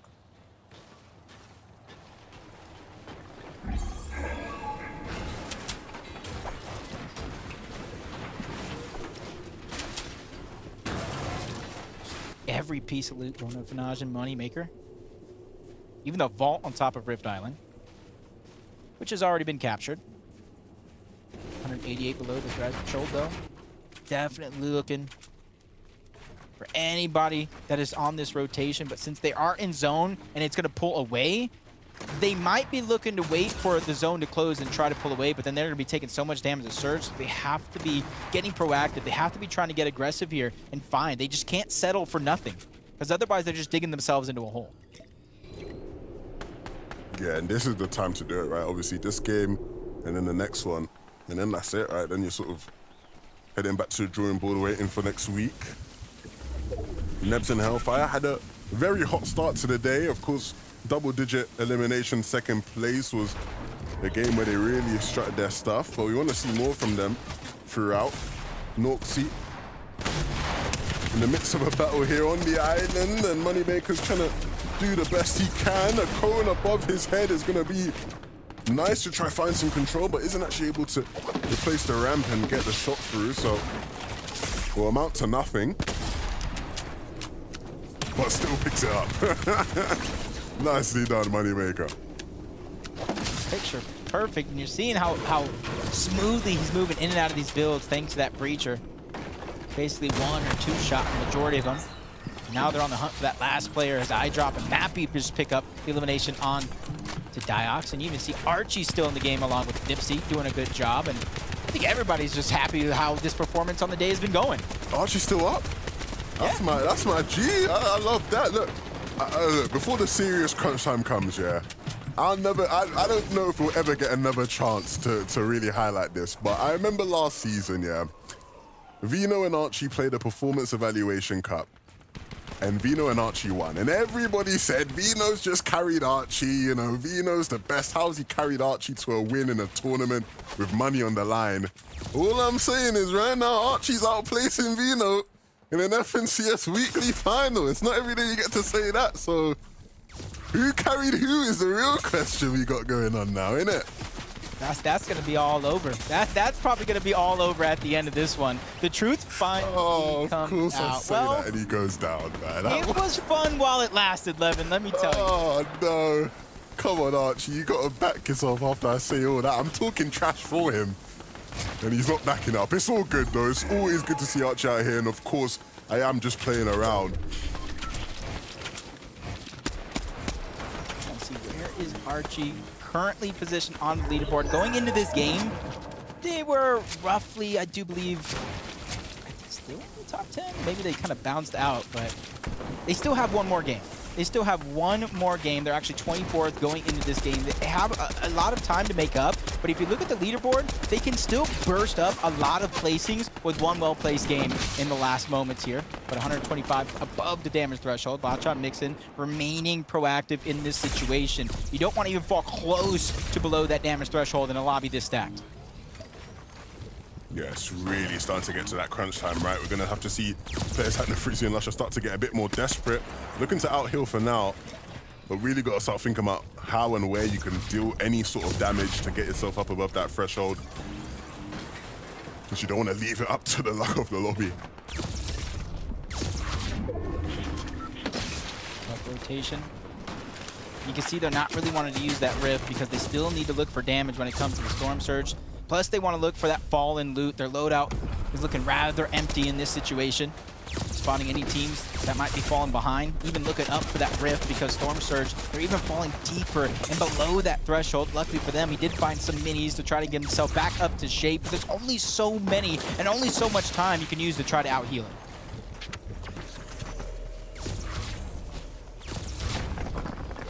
You can see them running back into the storm. And again, you never want to leave yourself at the mercy of the lobby as they glide through the sky here.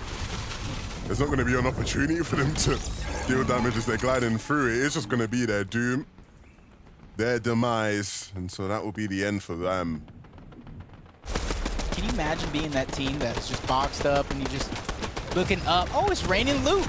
It's raining loot, and that could be the refresh that makes the difference in somebody's game. Probably should have tried to heal up right before going, but chances need to be made this close to the end. 6 eliminations for Steno and Lushi. You see that they're still below the damage threshold, so trying to put that pressure right below. They know at least one team is down there. They know so many more all around. Looks like they're toying with the idea to pop the first of many slurp juices between the two before falling down low. They're trying to finish what they started, but it does look that duo might have escaped. They rotated very, very early on, so Steno and Lucy dropped down into nothing. It's going to be tough. Of course, you hit a Wasp as well, causing havoc. Steno and Lush gonna try and move through the zone, but so many eyes on them. They're just gonna have to commit their mats if they really want to get in. But even then, even committing your mats, getting in is so difficult right now. And once they're there, what they're gonna have to show for it down below, lower materials, lower HP. They need a lifeline, and fast players running beneath them. You see the desperation, just trying to force their way in. Almost accidentally box Vox up. He didn't even realize DKS was beneath him. There was a chance to get the shot off, and he just ran straight past. The panic setting in, chaos all across the board, and it's only a matter of time you've got to think for Lucy until he gets taken out completely. Shots flying in from all over the gaff. 7 HP in a dream. So how is he still alive, running? Finally making it to the zone. He's immediately trying to get to the action, pick up any of that fallen loot. Doesn't find anything that he could work with. Fires a shot as he turns the corner. Stabilizes here for just a moment. Breaking through the build, just trying to build himself a box that is all his own. He still doesn't have time to pop the minis because he doesn't want to waste that opportunity where he could try to go for a shot. From somebody that's just going through so many different stretches, to a team high up in the sky, eye drop and Mappy. If you look at their heals as well, if this one does go down to a heal off, those mythic slap splashes heal 30 instead of 15. That is so much heals available for that team on the high ground. So somebody has to look to contest them early. Even if you just fire some shots, whittle down their shield, force them to expend their heals as fast as possible. Ooh, Lucy's making this happen.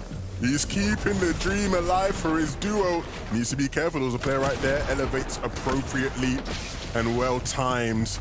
Needs to stay careful. And you see him using the materials to make sure he doesn't get caught out. Very aware of where that danger is. Malabuka in a world of danger, and anybody around him is going to be in a world of danger because he's fiery and very angry right now. Left as a solo, has to go huge to clutch up in this game. Blackhat and Mixon. After picking up a revive, Blackhat trying to make the way, trying to make space for his duo partner to survive. The pullback is going to help eye drop and Mappy, and you see they destroy the builds towards the low ground. They want to lessen the chance of anybody trying to sneak up on them. With Brian and Kiro, they're getting aggressive. They pick up an elimination onto a Nas, a huge siphon and a refresh to keep their game going. But from one team to the next, Tropics even finding as much loot as possible after picking down both Geary and Charis. That's a huge amount of loot that they can use as they push themselves deeper into this endgame. Malabuka in the back of the zone. Big shots. Needs to hit him more. Can't get too ahead of himself. But you know, when given an opportunity, he's going to do it twice. And there's more opportunities here as well. Debut doesn't even have a clue it's about to happen. But Malabuka can't quite get the timing. Oh dear. I thought it was going to happen. Nevertheless, Seti moving through this zone. Building in a bit of a panic, but there's some calm in the storm for him as finally gets himself in a nice spot here with Cammy where they can farm up that tree and look to move in a bit more. Looking up for height as well. Need to be careful. Oh, perfect plays with the Breacher. He's just breaking down the builds for the high ground. They notice it. They put pressure down low. Vidil and Mr. Savage into the top 11. He's making sure to get every single heal that he can, just in case this one does go down to a heal off. And he's even leading the way for Vidil, who's on the back, making sure, again, nobody can turn around and hit a flank shot, but he's out of builds, fresh out of mats, looking for a refresh, but it's DKS who finds it onto Cammy, throws the body in their box. Top 10 we go, Levin. Look at DKS and Vox. We saw them in some trouble before we got to first moving, but they've clearly picked things up and turned their game around. Mr. Savage and Vidil, we saw the efforts to try claim low ground earlier, and after running out of mats, they're now resorting to using their shotguns, and it won't be enough to keep them in the game. DKS and Vox may have gotten hurt in all that battle though, as now DKS is left as a solo to try and use his heals in the zone, get some placement points as we enter this top 5 situation. The team that has already captured the Rift Island 2 times for 30 extra points.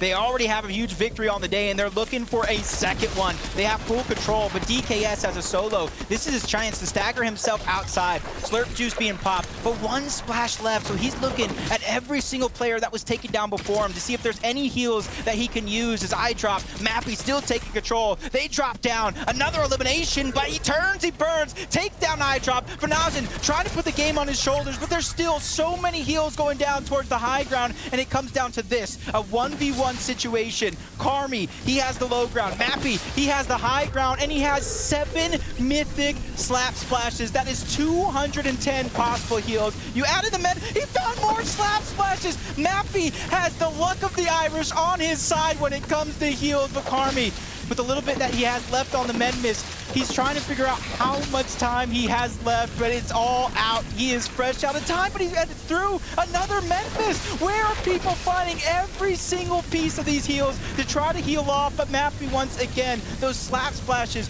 really proving to be the difference maker in this heal off towards the end, but he's down just to the med miss and a couple bandages, which he won't be able to use. Karmi finds another med miss, but no time to use it. Mappy, with every heal on the island, takes the game. Feels like a bit of deja vu to previous seasons we've had with all these heal-offs going on. Oh my goodness. I'm surprised Storm Sickness didn't start to get involved with how deep we went into that game. Both those players doing all they could to try and heal off, and the amount of times they kept finding heals. Wow, okay, look, another game then goes to our boys iDrop and Mappy, and for a moment I was worried. I thought iDrop maybe got a bit too big for his boots when he dropped down there, but Mappy able to hold on, had the heal of potential, and these guys will pick up another win here today. A dominant display of excellence from a duo that I think many people have had under the radar a bit and are now finally starting to show that they are a top team in this region. Yeah, can you imagine the feeling?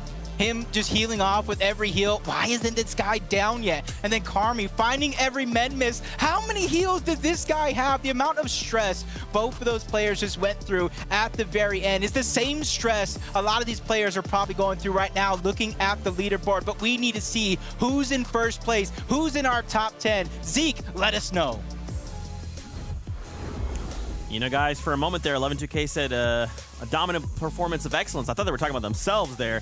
It's like, whoa, guys, calm down. But in all seriousness, a fantastic game. Now 2 victory royales over on Mappy and iDrop. My gosh. Now, again, if we're going to be nitpicky, low on the elimination side, but quite the heal off did this go to, boys. Oh, wow.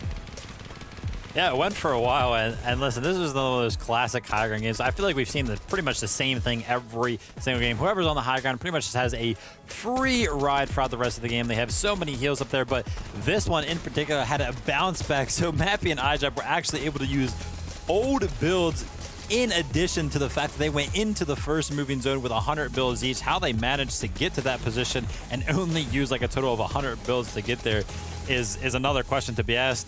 But yeah, iDrop going down a little bit early. Could have maybe got a couple more eliminations there, but Mappy closed it out.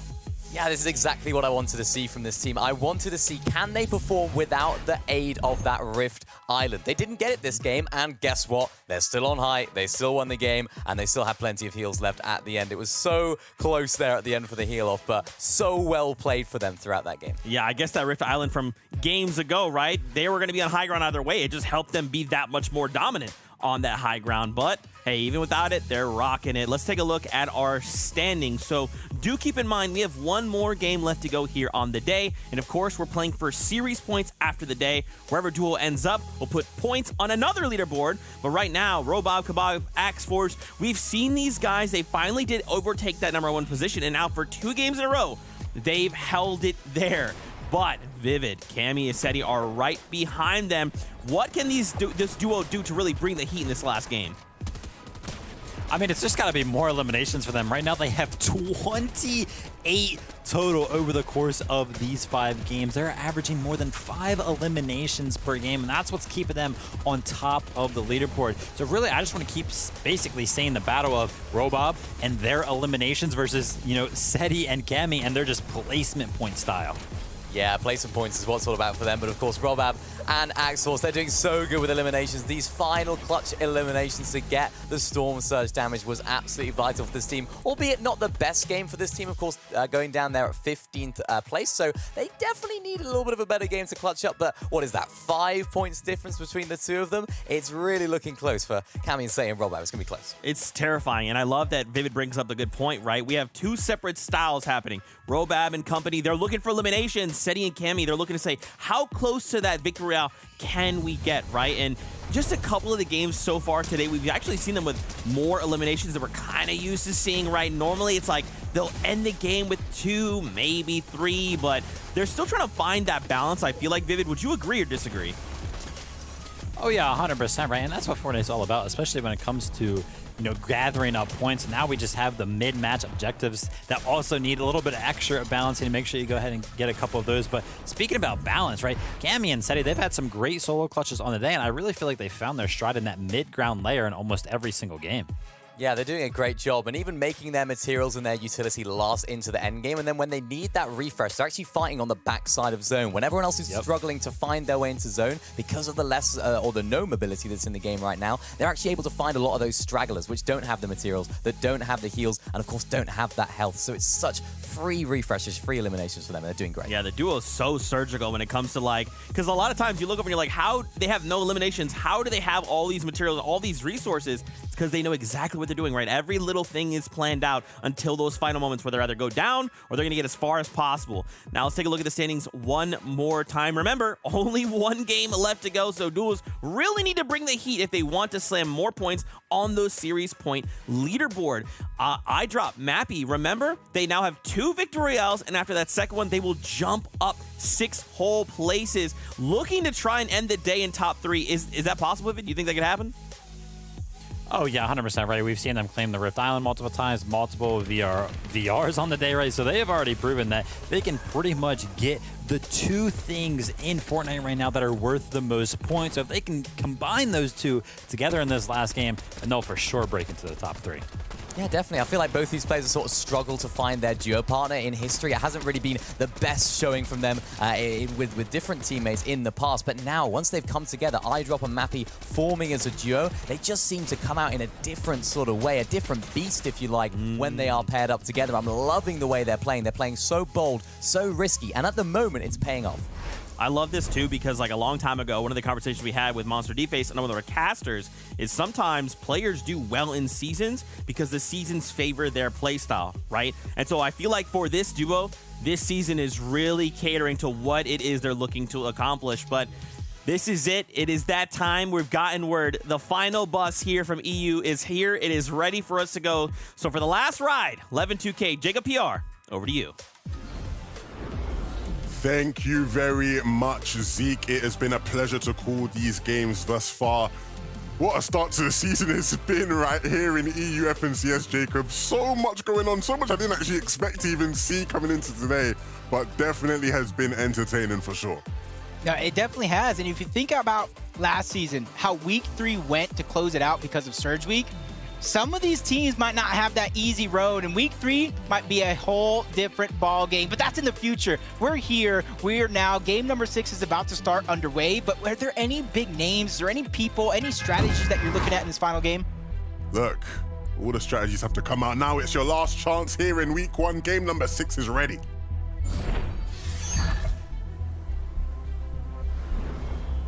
The final moments of EU Week 1 finals come down to this. You guys saw the leaderboard. Robob with a decent lead in first place, but it's only 5 points over Seti and Cammy. Couple more points over Tropex and Hootie. The biggest difference is once we get out of that top 5, teams are really going to have to pick up the pace if they want that podium finish. Not gonna be easy. But you have to make it happen. Lunex, Xander. Doing the business here so far. Cheapo quickly taken out and dealt with. That was big. Not only was that big for their points, that was great for their game, but you add on the fact that that's a whole switch of a drop spot that they went from this side of the map to where you saw them trying to contest on over towards Kinjitsu Crossing, but we got a replay in action. Shaco's and Skydoom, the streak continues. He even forced a pickaxe out of the Castle Kings. That is very, very sad to watch. Like that is just not what you want to see from FNCS champions. It has been a very, very sad day for Queasy and Vino fans. And it is very, very rare that we see these guys perform like this or have a day like this. It actually means that we have one of the longest standing streaks coming to an end here. Right, for Queasy and Vino, right? This is the first time Queasy and Vino have not won a game in a weekly final in a long, long time. All chapter long. Every single FNCS of this chapter, they have won a game in one of the weekly finals. Every single one, except for It's this. just scary because now you're forcing them, I wouldn't say try, because they're obviously trying in this game, but it just forces them to kind of rethink. Now they're going to practice that drop spot. Queasy, Vino, they're going to come back with a huge vengeance in week number 2 if they can make it that far. But Hellfire's in a real peculiar spot, 1v2 situation. Just like last game with Kefi coming out on top, Hellfire's going to have to make the decision. Do I continue to try to attack in a 1v2 situation, or do I try to disengage? It's actually a 1v1 as Nebs did get an elimination right before going down. And I think right now Hellfire's just looking for that reboot. Uh-oh. Oh, a nice return shot. Huge shots. Huge shots from both of them as Kefi just goes on top. Quickly tries to disengage. Here's the reboots going off in the distance. That's vital information for him as well, even though he can't make that a primary focus of his game plan. And it does look like for a moment, Hellfire's going back on over to re-engage in this fight against Kefi, who has no builds. And that's why you see him being a sort of an acrobat here to try to maintain the high ground. He drops down, tries to fire a shot on a Hellfire, and the third party comes in as well. A little bit of a helping hand, but it's Kefi who gets the credit for that elimination.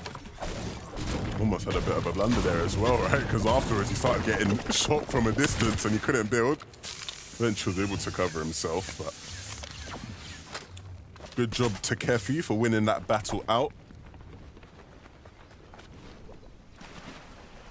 Just gotta go for that reboot. Gotta be careful though, because there was that third party literally just seconds ago moving in, and it looks like it was Anas and Scrapped, who were their players trying to cause some sort of disruption in the game plan. And that's a huge green light for Anas because he sees that there is no shields on his opponent in the distance. He knows he's a solo player as well, so they are going to chase him down, get these points, and what little bit of resources that he does have on his back. A little bit of a hiccup there when it comes to builds being placed, but Anas finishes the fight regardless, stands up tall. They get at least one elimination and some surge in their pocket for later on in the game. Yeah, Nas and Strapped haven't quite had the day I would have personally wanted to see them have. But I think the good thing about this season and the way it's going to break down with series points is that as long as you're making it here and you're putting up some sort of a fight, and you can do that consistently, it will go a long way. Jalen and Twy. Ooh. On the hunt. Look at the chemistry between these two, though. While Twy was just under pressure, taking so much damage, Jalen not only landed a shot, but was able to reunite. I'm telling you, this team, it may not most be the clean plays that you're seeing, but their chemistry is what every team should look to kind of have. I'm pretty sure with that elim as well, with these elims, I think they've just moved past Archie in points. So Jalen may have just beat the case, and he may be ahead in the Archie sweepstakes. I'm sure we'll figure that out as the game goes by. That's what everyone cares about, right? The Jalen Archie sweepstakes. See Malabuka go down. I think the Tropex early on. Hootie's still there as well. Another team coming in. That's both Vanyak and Karmi. Into the distance over that mountain. Zakira and Sky Jump as well. It just looked like everybody pausing for the second. and using that quick second to try to disengage. And you see every eventual FNCS champion in EU this chapter has competed in the Week 1 finals, which goes to show, even though they might not have the most consistent performances from each and every major, they're doing just enough to get into the grand finals of Major 3 and give themselves a chance at even more money, because they already got their global championship spot, some of them. If I was one of the teams not playing right now, and I read that stat, I'd be, my knees would be trembling, shivering me timbers. Like, what am I doing? Every single winner has come and played in Week 1. Interesting. There does seem to be a correlation there across Fortnite history, you know. What is the correlation? Just people doing well in like Week 1 of a tournament, and then, you know, they go on to win that tournament. Think back, the earliest I think back to is like Boogo all the way back, World Cup Week 1 solos. And then obviously goes back on to win World Cup, you know, that's the earliest one I think of. And I feel like you do get that quite a bit, you know? Yeah, so you're saying they have history on their side at least. Well, literally, well, not even just, it's just the actual stat, innit? They have everything on their side. They just need to follow the blueprint, the path that was already laid out for them. Vico, Pink, 180 points. They've been performing increasingly well, and you see the Wild Wasp jars very, very early on. Makes me wonder if he actually picked the augment or picked it up from somebody else. We'll see if he continues to hold those later on in the game. But Moneymaker and Fnasion, another team that's been increasingly getting better each and every single time I get to watch them in finals. And last game was really no different. It came down to Fnasion and that heisted Breacher shotgun. They picked up a huge amount of points and got a great place to top it off.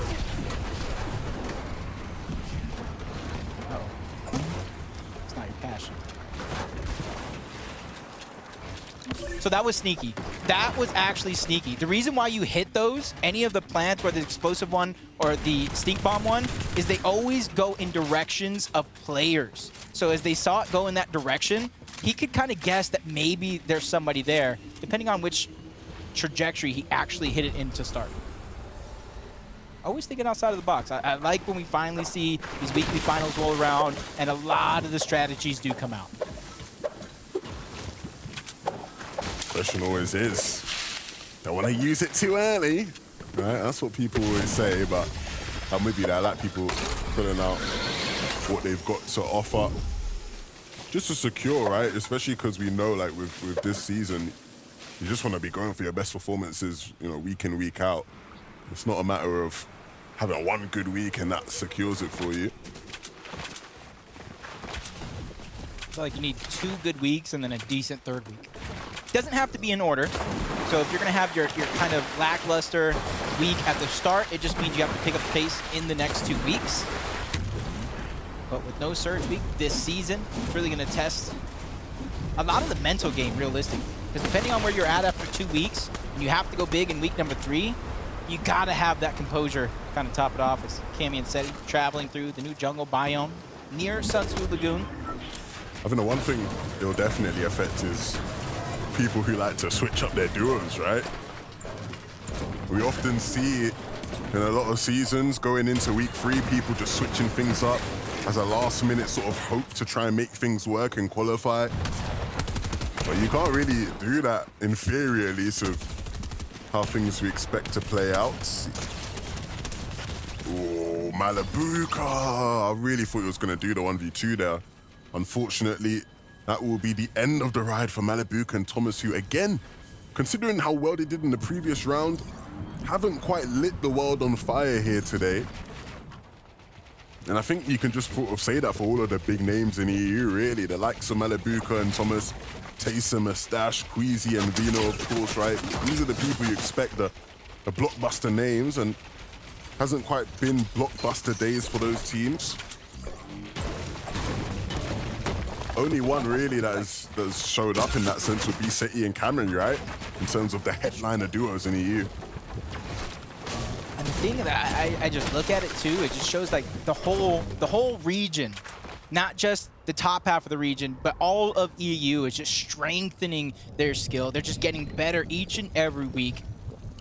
So that just means that that top-heavy style of game plan might not be as viable as it was before. You're really going to have to dig deep in a lot of your strategies and really play perfect because, you know, I haven't said it since, you know, the early games of this tournament, but due to the lack of mobility, it is very, very punishing for players that even make something as one misstep in any of these altercations. And that's why you're seeing, like, even Mustache over on the side with his teammate Hide on Bush, trying to make up for lost time and the blunders they had to start the tournament. Is this what we're doing now? Are we all just changing our names? Okay, guys, I'm gonna have a couple words with people after the event today. If anybody could tell them anything, it's you. 'Cause they're just gonna pick me up and put me in timeout. Going down, they're not giving up. Just immediately trying to get into the box. That Yapko on the other side. They're both actually separated between the two. So as soon as Hideout Bush tries to backtrack, he could get another angle, but it's just a little bit too little, too late as Yapko and Paco once again get into the same box, hip to hip, and land a monster of a shot onto his teammate Hide on Bush, and even gets the knock. And that leads him into a 1v2 situation for Yapko. Paco, and you can see this slap splashes being used to give them the unlimited stamina. And what do they do? They immediately try to break into the box from multiple angles, backing down Mustache little by little, but he's doing a good job of fighting back. Both players' shields have been depleted in mere seconds. Yapko, oh my goodness. Oh my goodness, Yapko. What do we have here? Made quick work of Tayson, or sorry, Hide on Bush. And now there's a Mustache is gonna fall as well.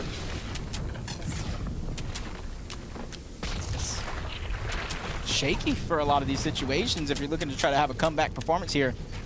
In game number 6, everything comes crumbling down, but once again, it's just very exciting to see that a lot of these teams are really picking up the pace, but Yapko, back on wasting no time. Like I always said, these bricks on the snow biome of the map, they allow you to farm up and almost get max mats.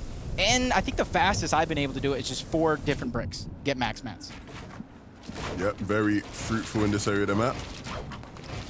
Vox and DKS, one of the teams you've seen be a consistent feature throughout these games.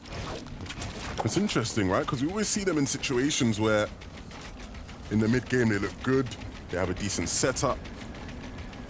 Then sort of as we head deeper and deeper in some of those half and half out zones, you look at their positioning and you go, hold on a minute. How's this going to turn into anything decent? But yet they manage to make things work. I think it's a testament to how well they are at sticking with each other, even through chaos.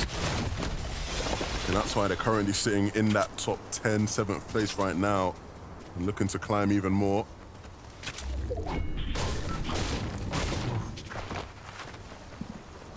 I don't know if that's Geary and Charles still in that position.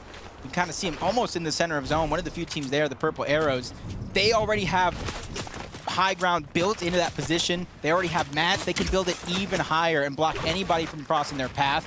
Can even block off the launch pad to prevent any bit of mobility going down. As Vico and Pink, they have a large journey to overcome, a large distance to cover here in this next rotation. You can see instead of just going straight up where a lot of those players are going to be congested at, they're going towards the left side of the zone, hoping that there's less and less players on that side.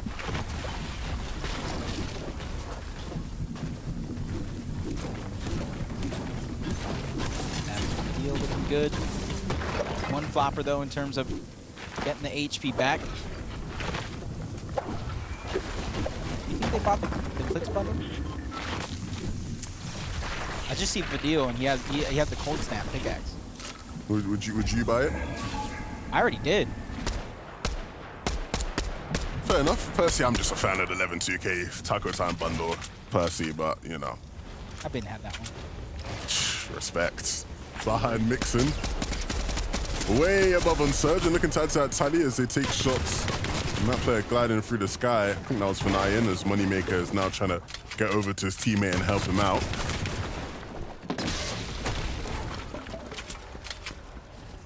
$778 above the Thamer's threshold. For them, their only focus really is getting to the zone. They don't have to pause. They don't have to have any hesitation of where they're going to get their damage from. Same could be said here on this side of the map as they run out of stamina. It's the only situations where the mud sprint doesn't work in this situation. It's just immediately trying to go where there's less and less players, in theory, congested at, but a far, far drastic pull to the east side of the map. For anybody hoping that the west was the slow side, just got a curse.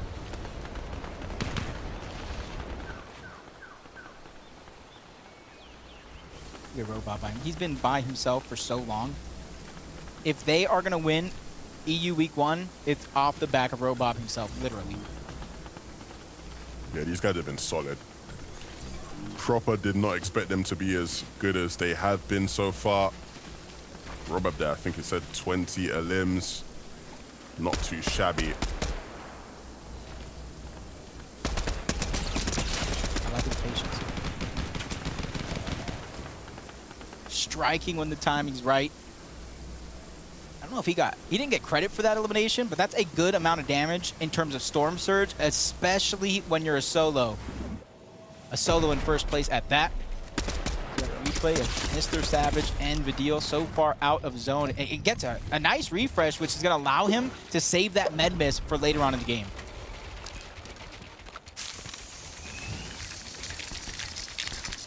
And look, the points are very tight between 4th place and 8th place, so these guys very much have a chance to sort of push their way into that top 5 if they play their cards right this game and a couple things go their way with some of their competitors.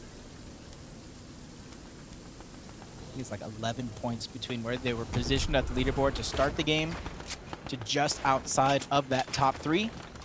To get into the top 3, though, a little bit more work.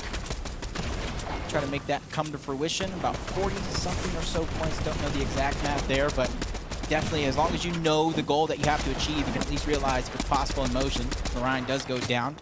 Cleaned up by Seti and Cam, even though they're not going to get the loot right away. It does look like they're at least trying to make a play for it, inching themselves closer and closer.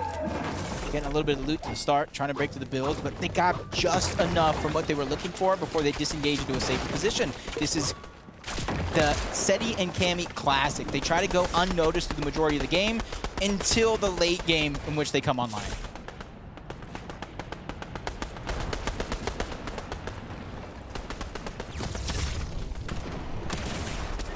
From a bush to high ground.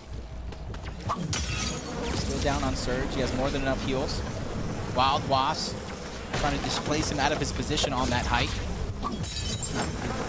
Not a good enough job as he continues to try to survive, but it's broken open. Those boss now doing some damage to his HP. Storm Surge as well. He gets the mini off just in time, and now he's just down to big pots. No more quick heals coming out from Robab, especially with the pressure from the low ground. This could be the last we see of first place, unless a miracle is going to be granted. He's still 74 below, and everything comes crashing down as Storm Surge on the back of DKS getting credit takes down first place. That is tough. And first place, it was tight at the top. Seti and Cammy very much primed to just overtake them and steal first place away. Still, though, an impressive showing from Roban and Axe Force. And like you said, especially Roban, right, in terms of highlighting an individual, has been spectacular. They have 28 eliminations today. He has 20 of them on an absolute tear. And hope to see more of them doing well in the coming weeks. That's the thing, you mentioned how small of a gap it actually is. To start this game off, it was a 5-point differential between first and second place, and it was 15 points between first and third place. So unfortunately for Roban, it is open for the taking for any of these teams trying to rise up. Moneymaker, F9, just trying to survive the pressure being put on from them and the rest of the lobby. They've done just enough to get above the damage threshold. So it's all about survival of the fittest here because they're so close to the zone on top of that. So it's a short hop, skip, beat away before they find some safety. They just have to survive the pressure. I've just seen Seti and Cammy go down in the feed as well. So what about top dogs really struggling right now in this end game? We're dealing with Mr. Savage in their own little situation as well. Everybody having some problems. Savage finally getting cleaned up there. They were just 11 points away from top 4. So it's going to be off the back of Video if that one is going to come to fruition as well. Clownski trying to go ahead and move up that mountain. Quicker the better. You don't want to be one of the last teams there being held by everybody else. As Vidil almost has no choice here as a solo. The big thing that's shining bright for him is his damage when it comes to Storm Surge. Just one less thing he has to worry about here as a solo.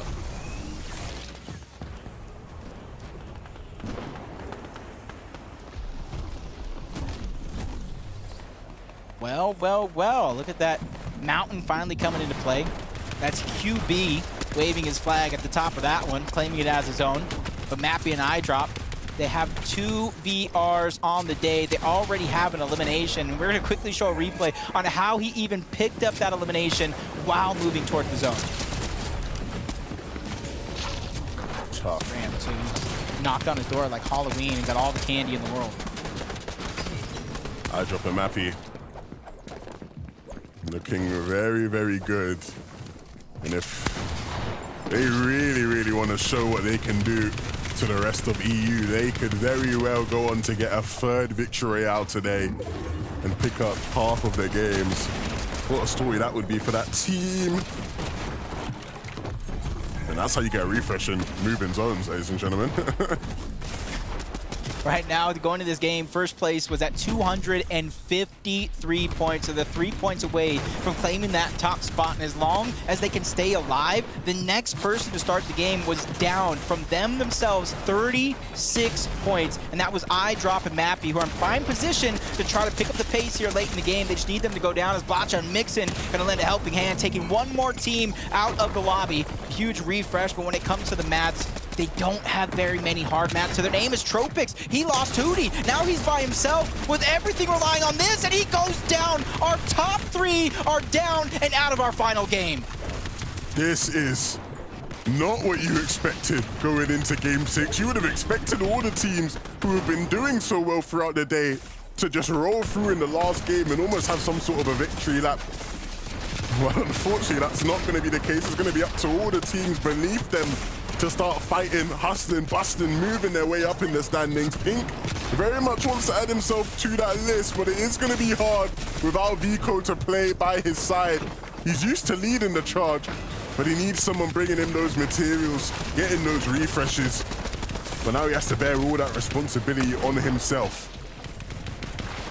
It's a big task to order from any of these players as we inch ourselves into the top 15. Lushi popping the last of his heals to try to stay alive, but he's staggered back. That's QB on the other side. That's iDrop and Mappy off the high ground. That's putting pressure. Slurp Juice still being active right now as he tries to make his way in towards the zone to try to alleviate any of the pressure. He becomes the target from multiple angles. Forced down low to the low ground, even out of the zone for a quick second as Pink, he has a little bit of a smoother road here towards the finish as not too many teams are contesting him as a solo. Pink, he's done so well up to this point, and he's looking strong still, but eventually the materials are going to have to start running low, and that's going to force him to get a refresh. Oh my goodness, I'm just seeing in the feed he's taking down Clownski. Maybe there is hope for Pink in this game. Such low HP though. iDrop and Mappy though, very much looking for that 3rd VR. They are looking so strong in the lobby where when we bounce around player to player, everybody's looking scuffed, everybody's struggling, low on HP, low on materials. These guys still in the prime position, and even with just 4 builds, iDrop still very, very much sitting in a spot many people would want to be in. Blaha and Mixon, one of the few competitors left in this one, but they're low on materials. And so Vox and DKS have a chance here to make the play of a lifetime. Try wrap round in the zone and maybe claim the front of the zone when nobody has any builds. They're just going to try stay in the back of the zone, and everybody now, except for them, just on bare bones, playing 0 build almost. Mappy and iDrop still waiting up above, but they need to start hitting some shots and soon.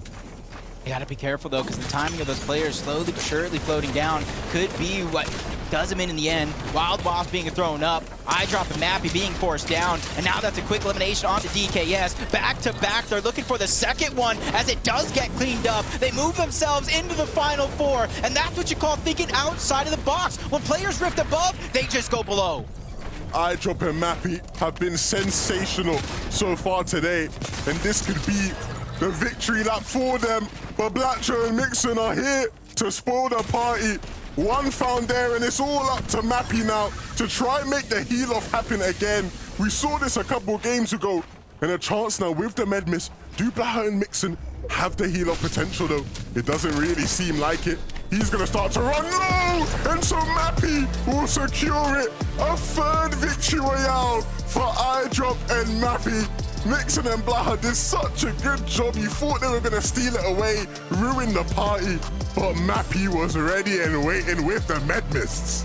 Hey, you said it yourself. There's something different about iDrop this season and the last couple of seasons. You're seeing exactly what that is. He has come out with a vengeance. He's come out with a fire unlike we haven't seen up until this point. And like I said, as those players rifted up, instead of worrying when those players will drop down, they just did it all themselves. They took down the team at the low ground and clutched up big as Mappy going for the heal off. They tried to hunt him down, and it's just too little, too late for Blotch Mixon.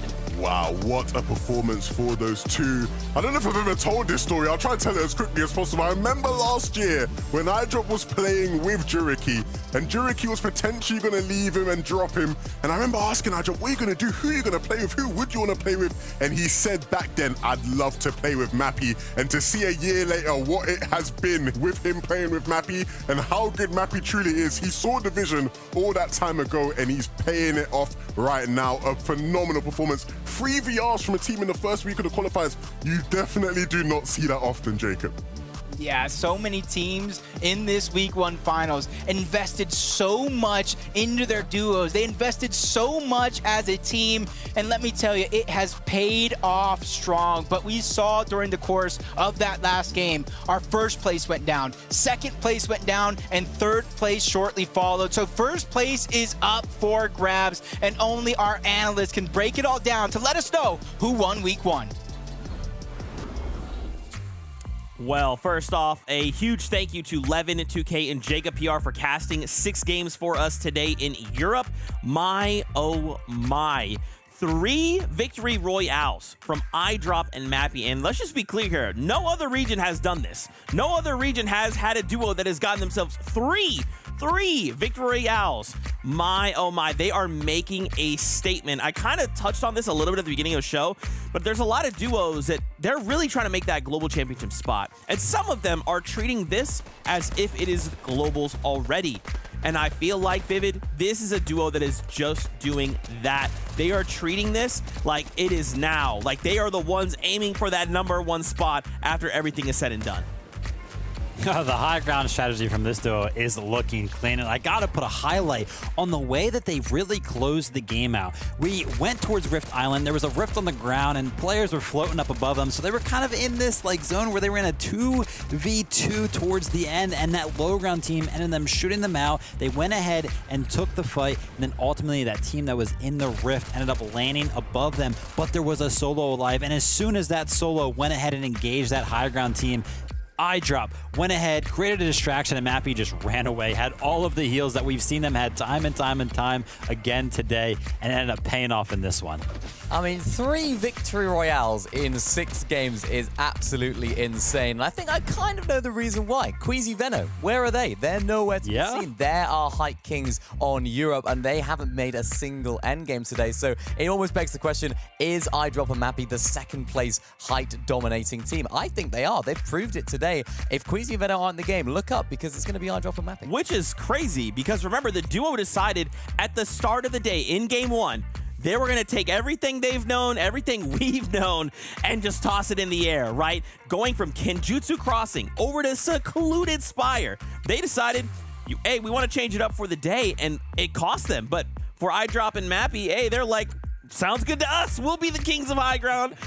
King of the castle, well, we're kings of high ground and kings of the day. Let's take a look here at our standings. I want to see how things ended. Who is in that #1 spot? Now, please do remember, we were playing for series points, so after this, we're going to put points on a separate leaderboard based on total placement. iDrop and Mappy, they start major #3 in a huge way, coming out in that #1 spot. They are trying to send a message to everyone else. Hey, one of those spots to globals, that's going to be ours.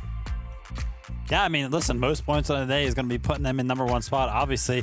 But I'm looking at VRs. They had the most VRs. We already mentioned it. 3 of them is absolutely absurd. But also, they played into the objectives, right? Those mid-match objectives, claiming the Rift Island twice, also boosting their points just enough to actually go ahead and take home that #1 spot. Yeah, you can see by their placements, their eliminations, they haven't been too crazy on either one of those. It's just been consistent victory royales when they are making it to that end game. I'll read off their game history. First, 15 to 36, 36, first. It's not bad at all from them, is it? When they make it into that top 10, they are winning it. That is insane. Right behind them, though, Blotch and Mixon, we saw them. These guys, alongside DKS, have like just been the consistent top 5s. You know, the consistent top 10s we've seen over and over. And to end the day in second place, this is also a message, right? Because it may not be that first, but to come in second, to be able to say, look, we're coming up in just as many points. That's where I want to be. Yeah, the chase was on for Blotcha and Mixon. I want to give a big shout out to Robob because, I mean, they were in first place for most of the day. So that was actually incredible to see. And also, I mean, Cammy and Seti, I got to give a big shout out to them as well because they were looking very, very clean on some of those mid and low ground layers.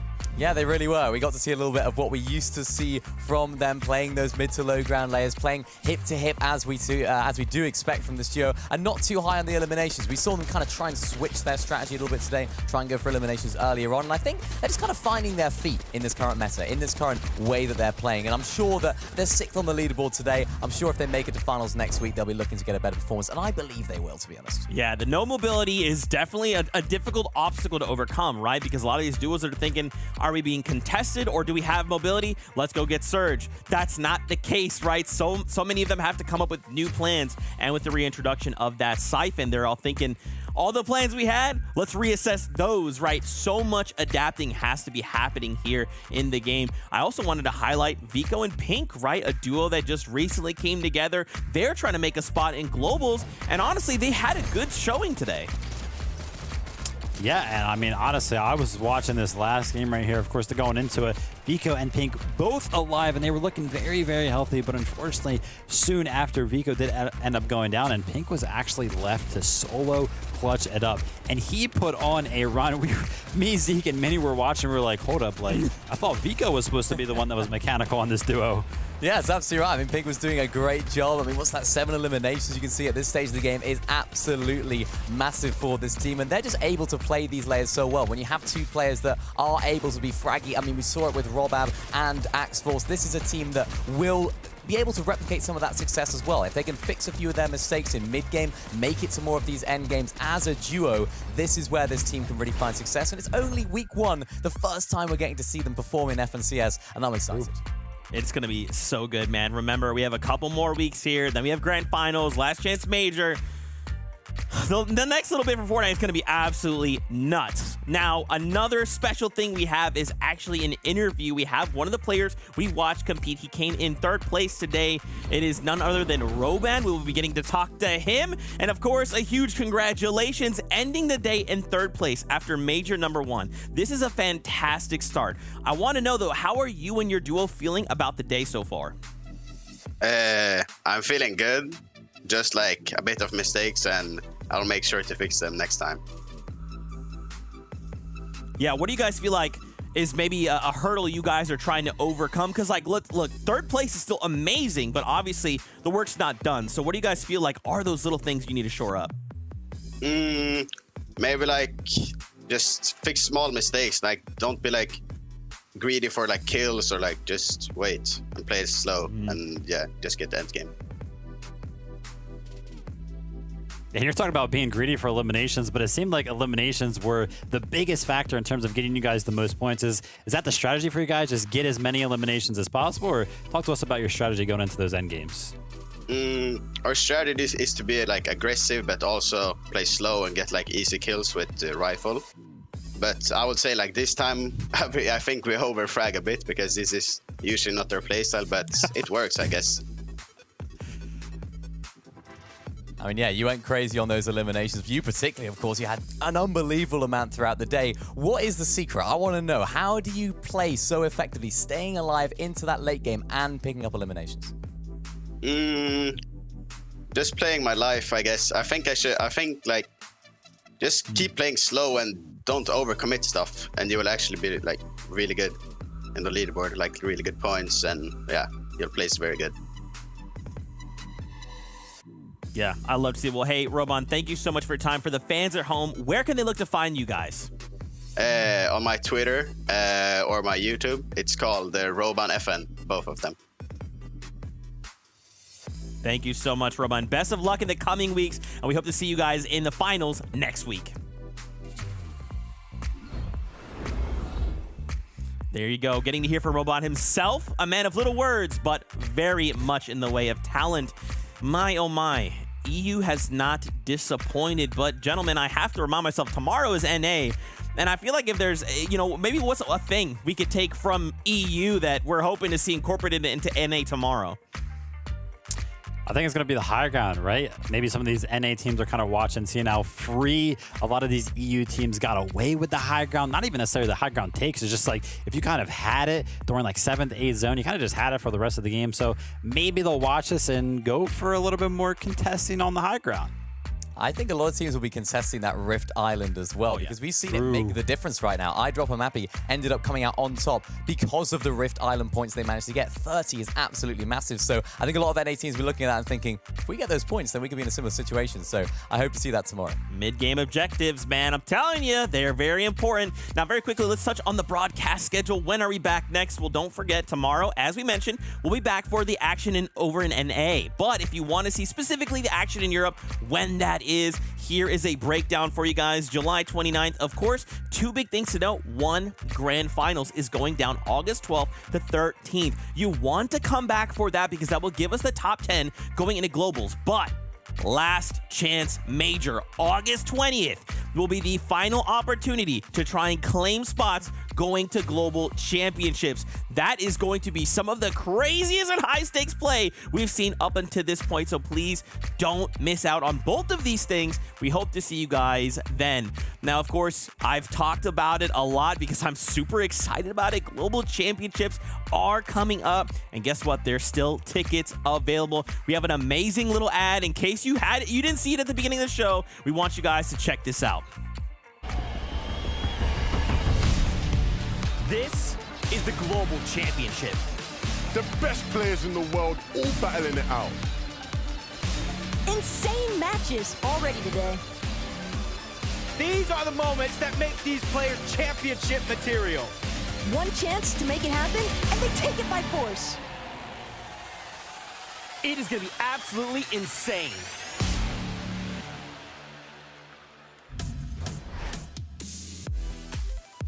Global Championships, I'm telling you, do you want to go to Copenhagen, hang out with us, watch some incredible Fortnite action? Don't miss out. It's going to be absolutely insane. Anyway, guys, after today, how are you guys feeling about the 6 games we've watched? Anything that you want to see improved coming into next week? Listen, I feel like I didn't see enough mud used today. Fair. I want to see a little more of that. I think the interview that we had towards the end there with Robon, we were asking about all these eliminations that he kept getting. He was like, nah, we're just playing slow. And I'm just thinking to myself, okay, you're playing slow and getting like more eliminations than anybody else. How's that working? I have no idea. Excited to see if they can continue to play slow next week. Yeah, continuous plays. I mean, slow for them is different than slow to us, I think. Slow for them is 30 eliminations a game, apparently, which for us, that is like 0. But no, it's great to see those guys popping off. And it's been a great day overall. The whole competition has been fantastic. I was kind of intrigued as to how the players were going to adapt to the no mobility. And I think a lot of players were taking those slap splashes, and I really expect to see that become the meta this season if no other mobility gets added or anything else changes, because that's, I think, the most important thing for these teams on the rotates. Absolutely. Well, that is it from us here for the FNCS in EU. Again, huge thank you to Jacob PR and Levin2K, our casters. Of course, thank you to these 2 incredible human beings, our analysts, Vivin, and of course, Mini Miner. And of course, shout out to Taco, great mid-game analyst. And that's it for us for now, but we'll be back tomorrow. More Fortnite, more action. As always, we love you. Keep yourself safe, and we'll see you on that battle bus.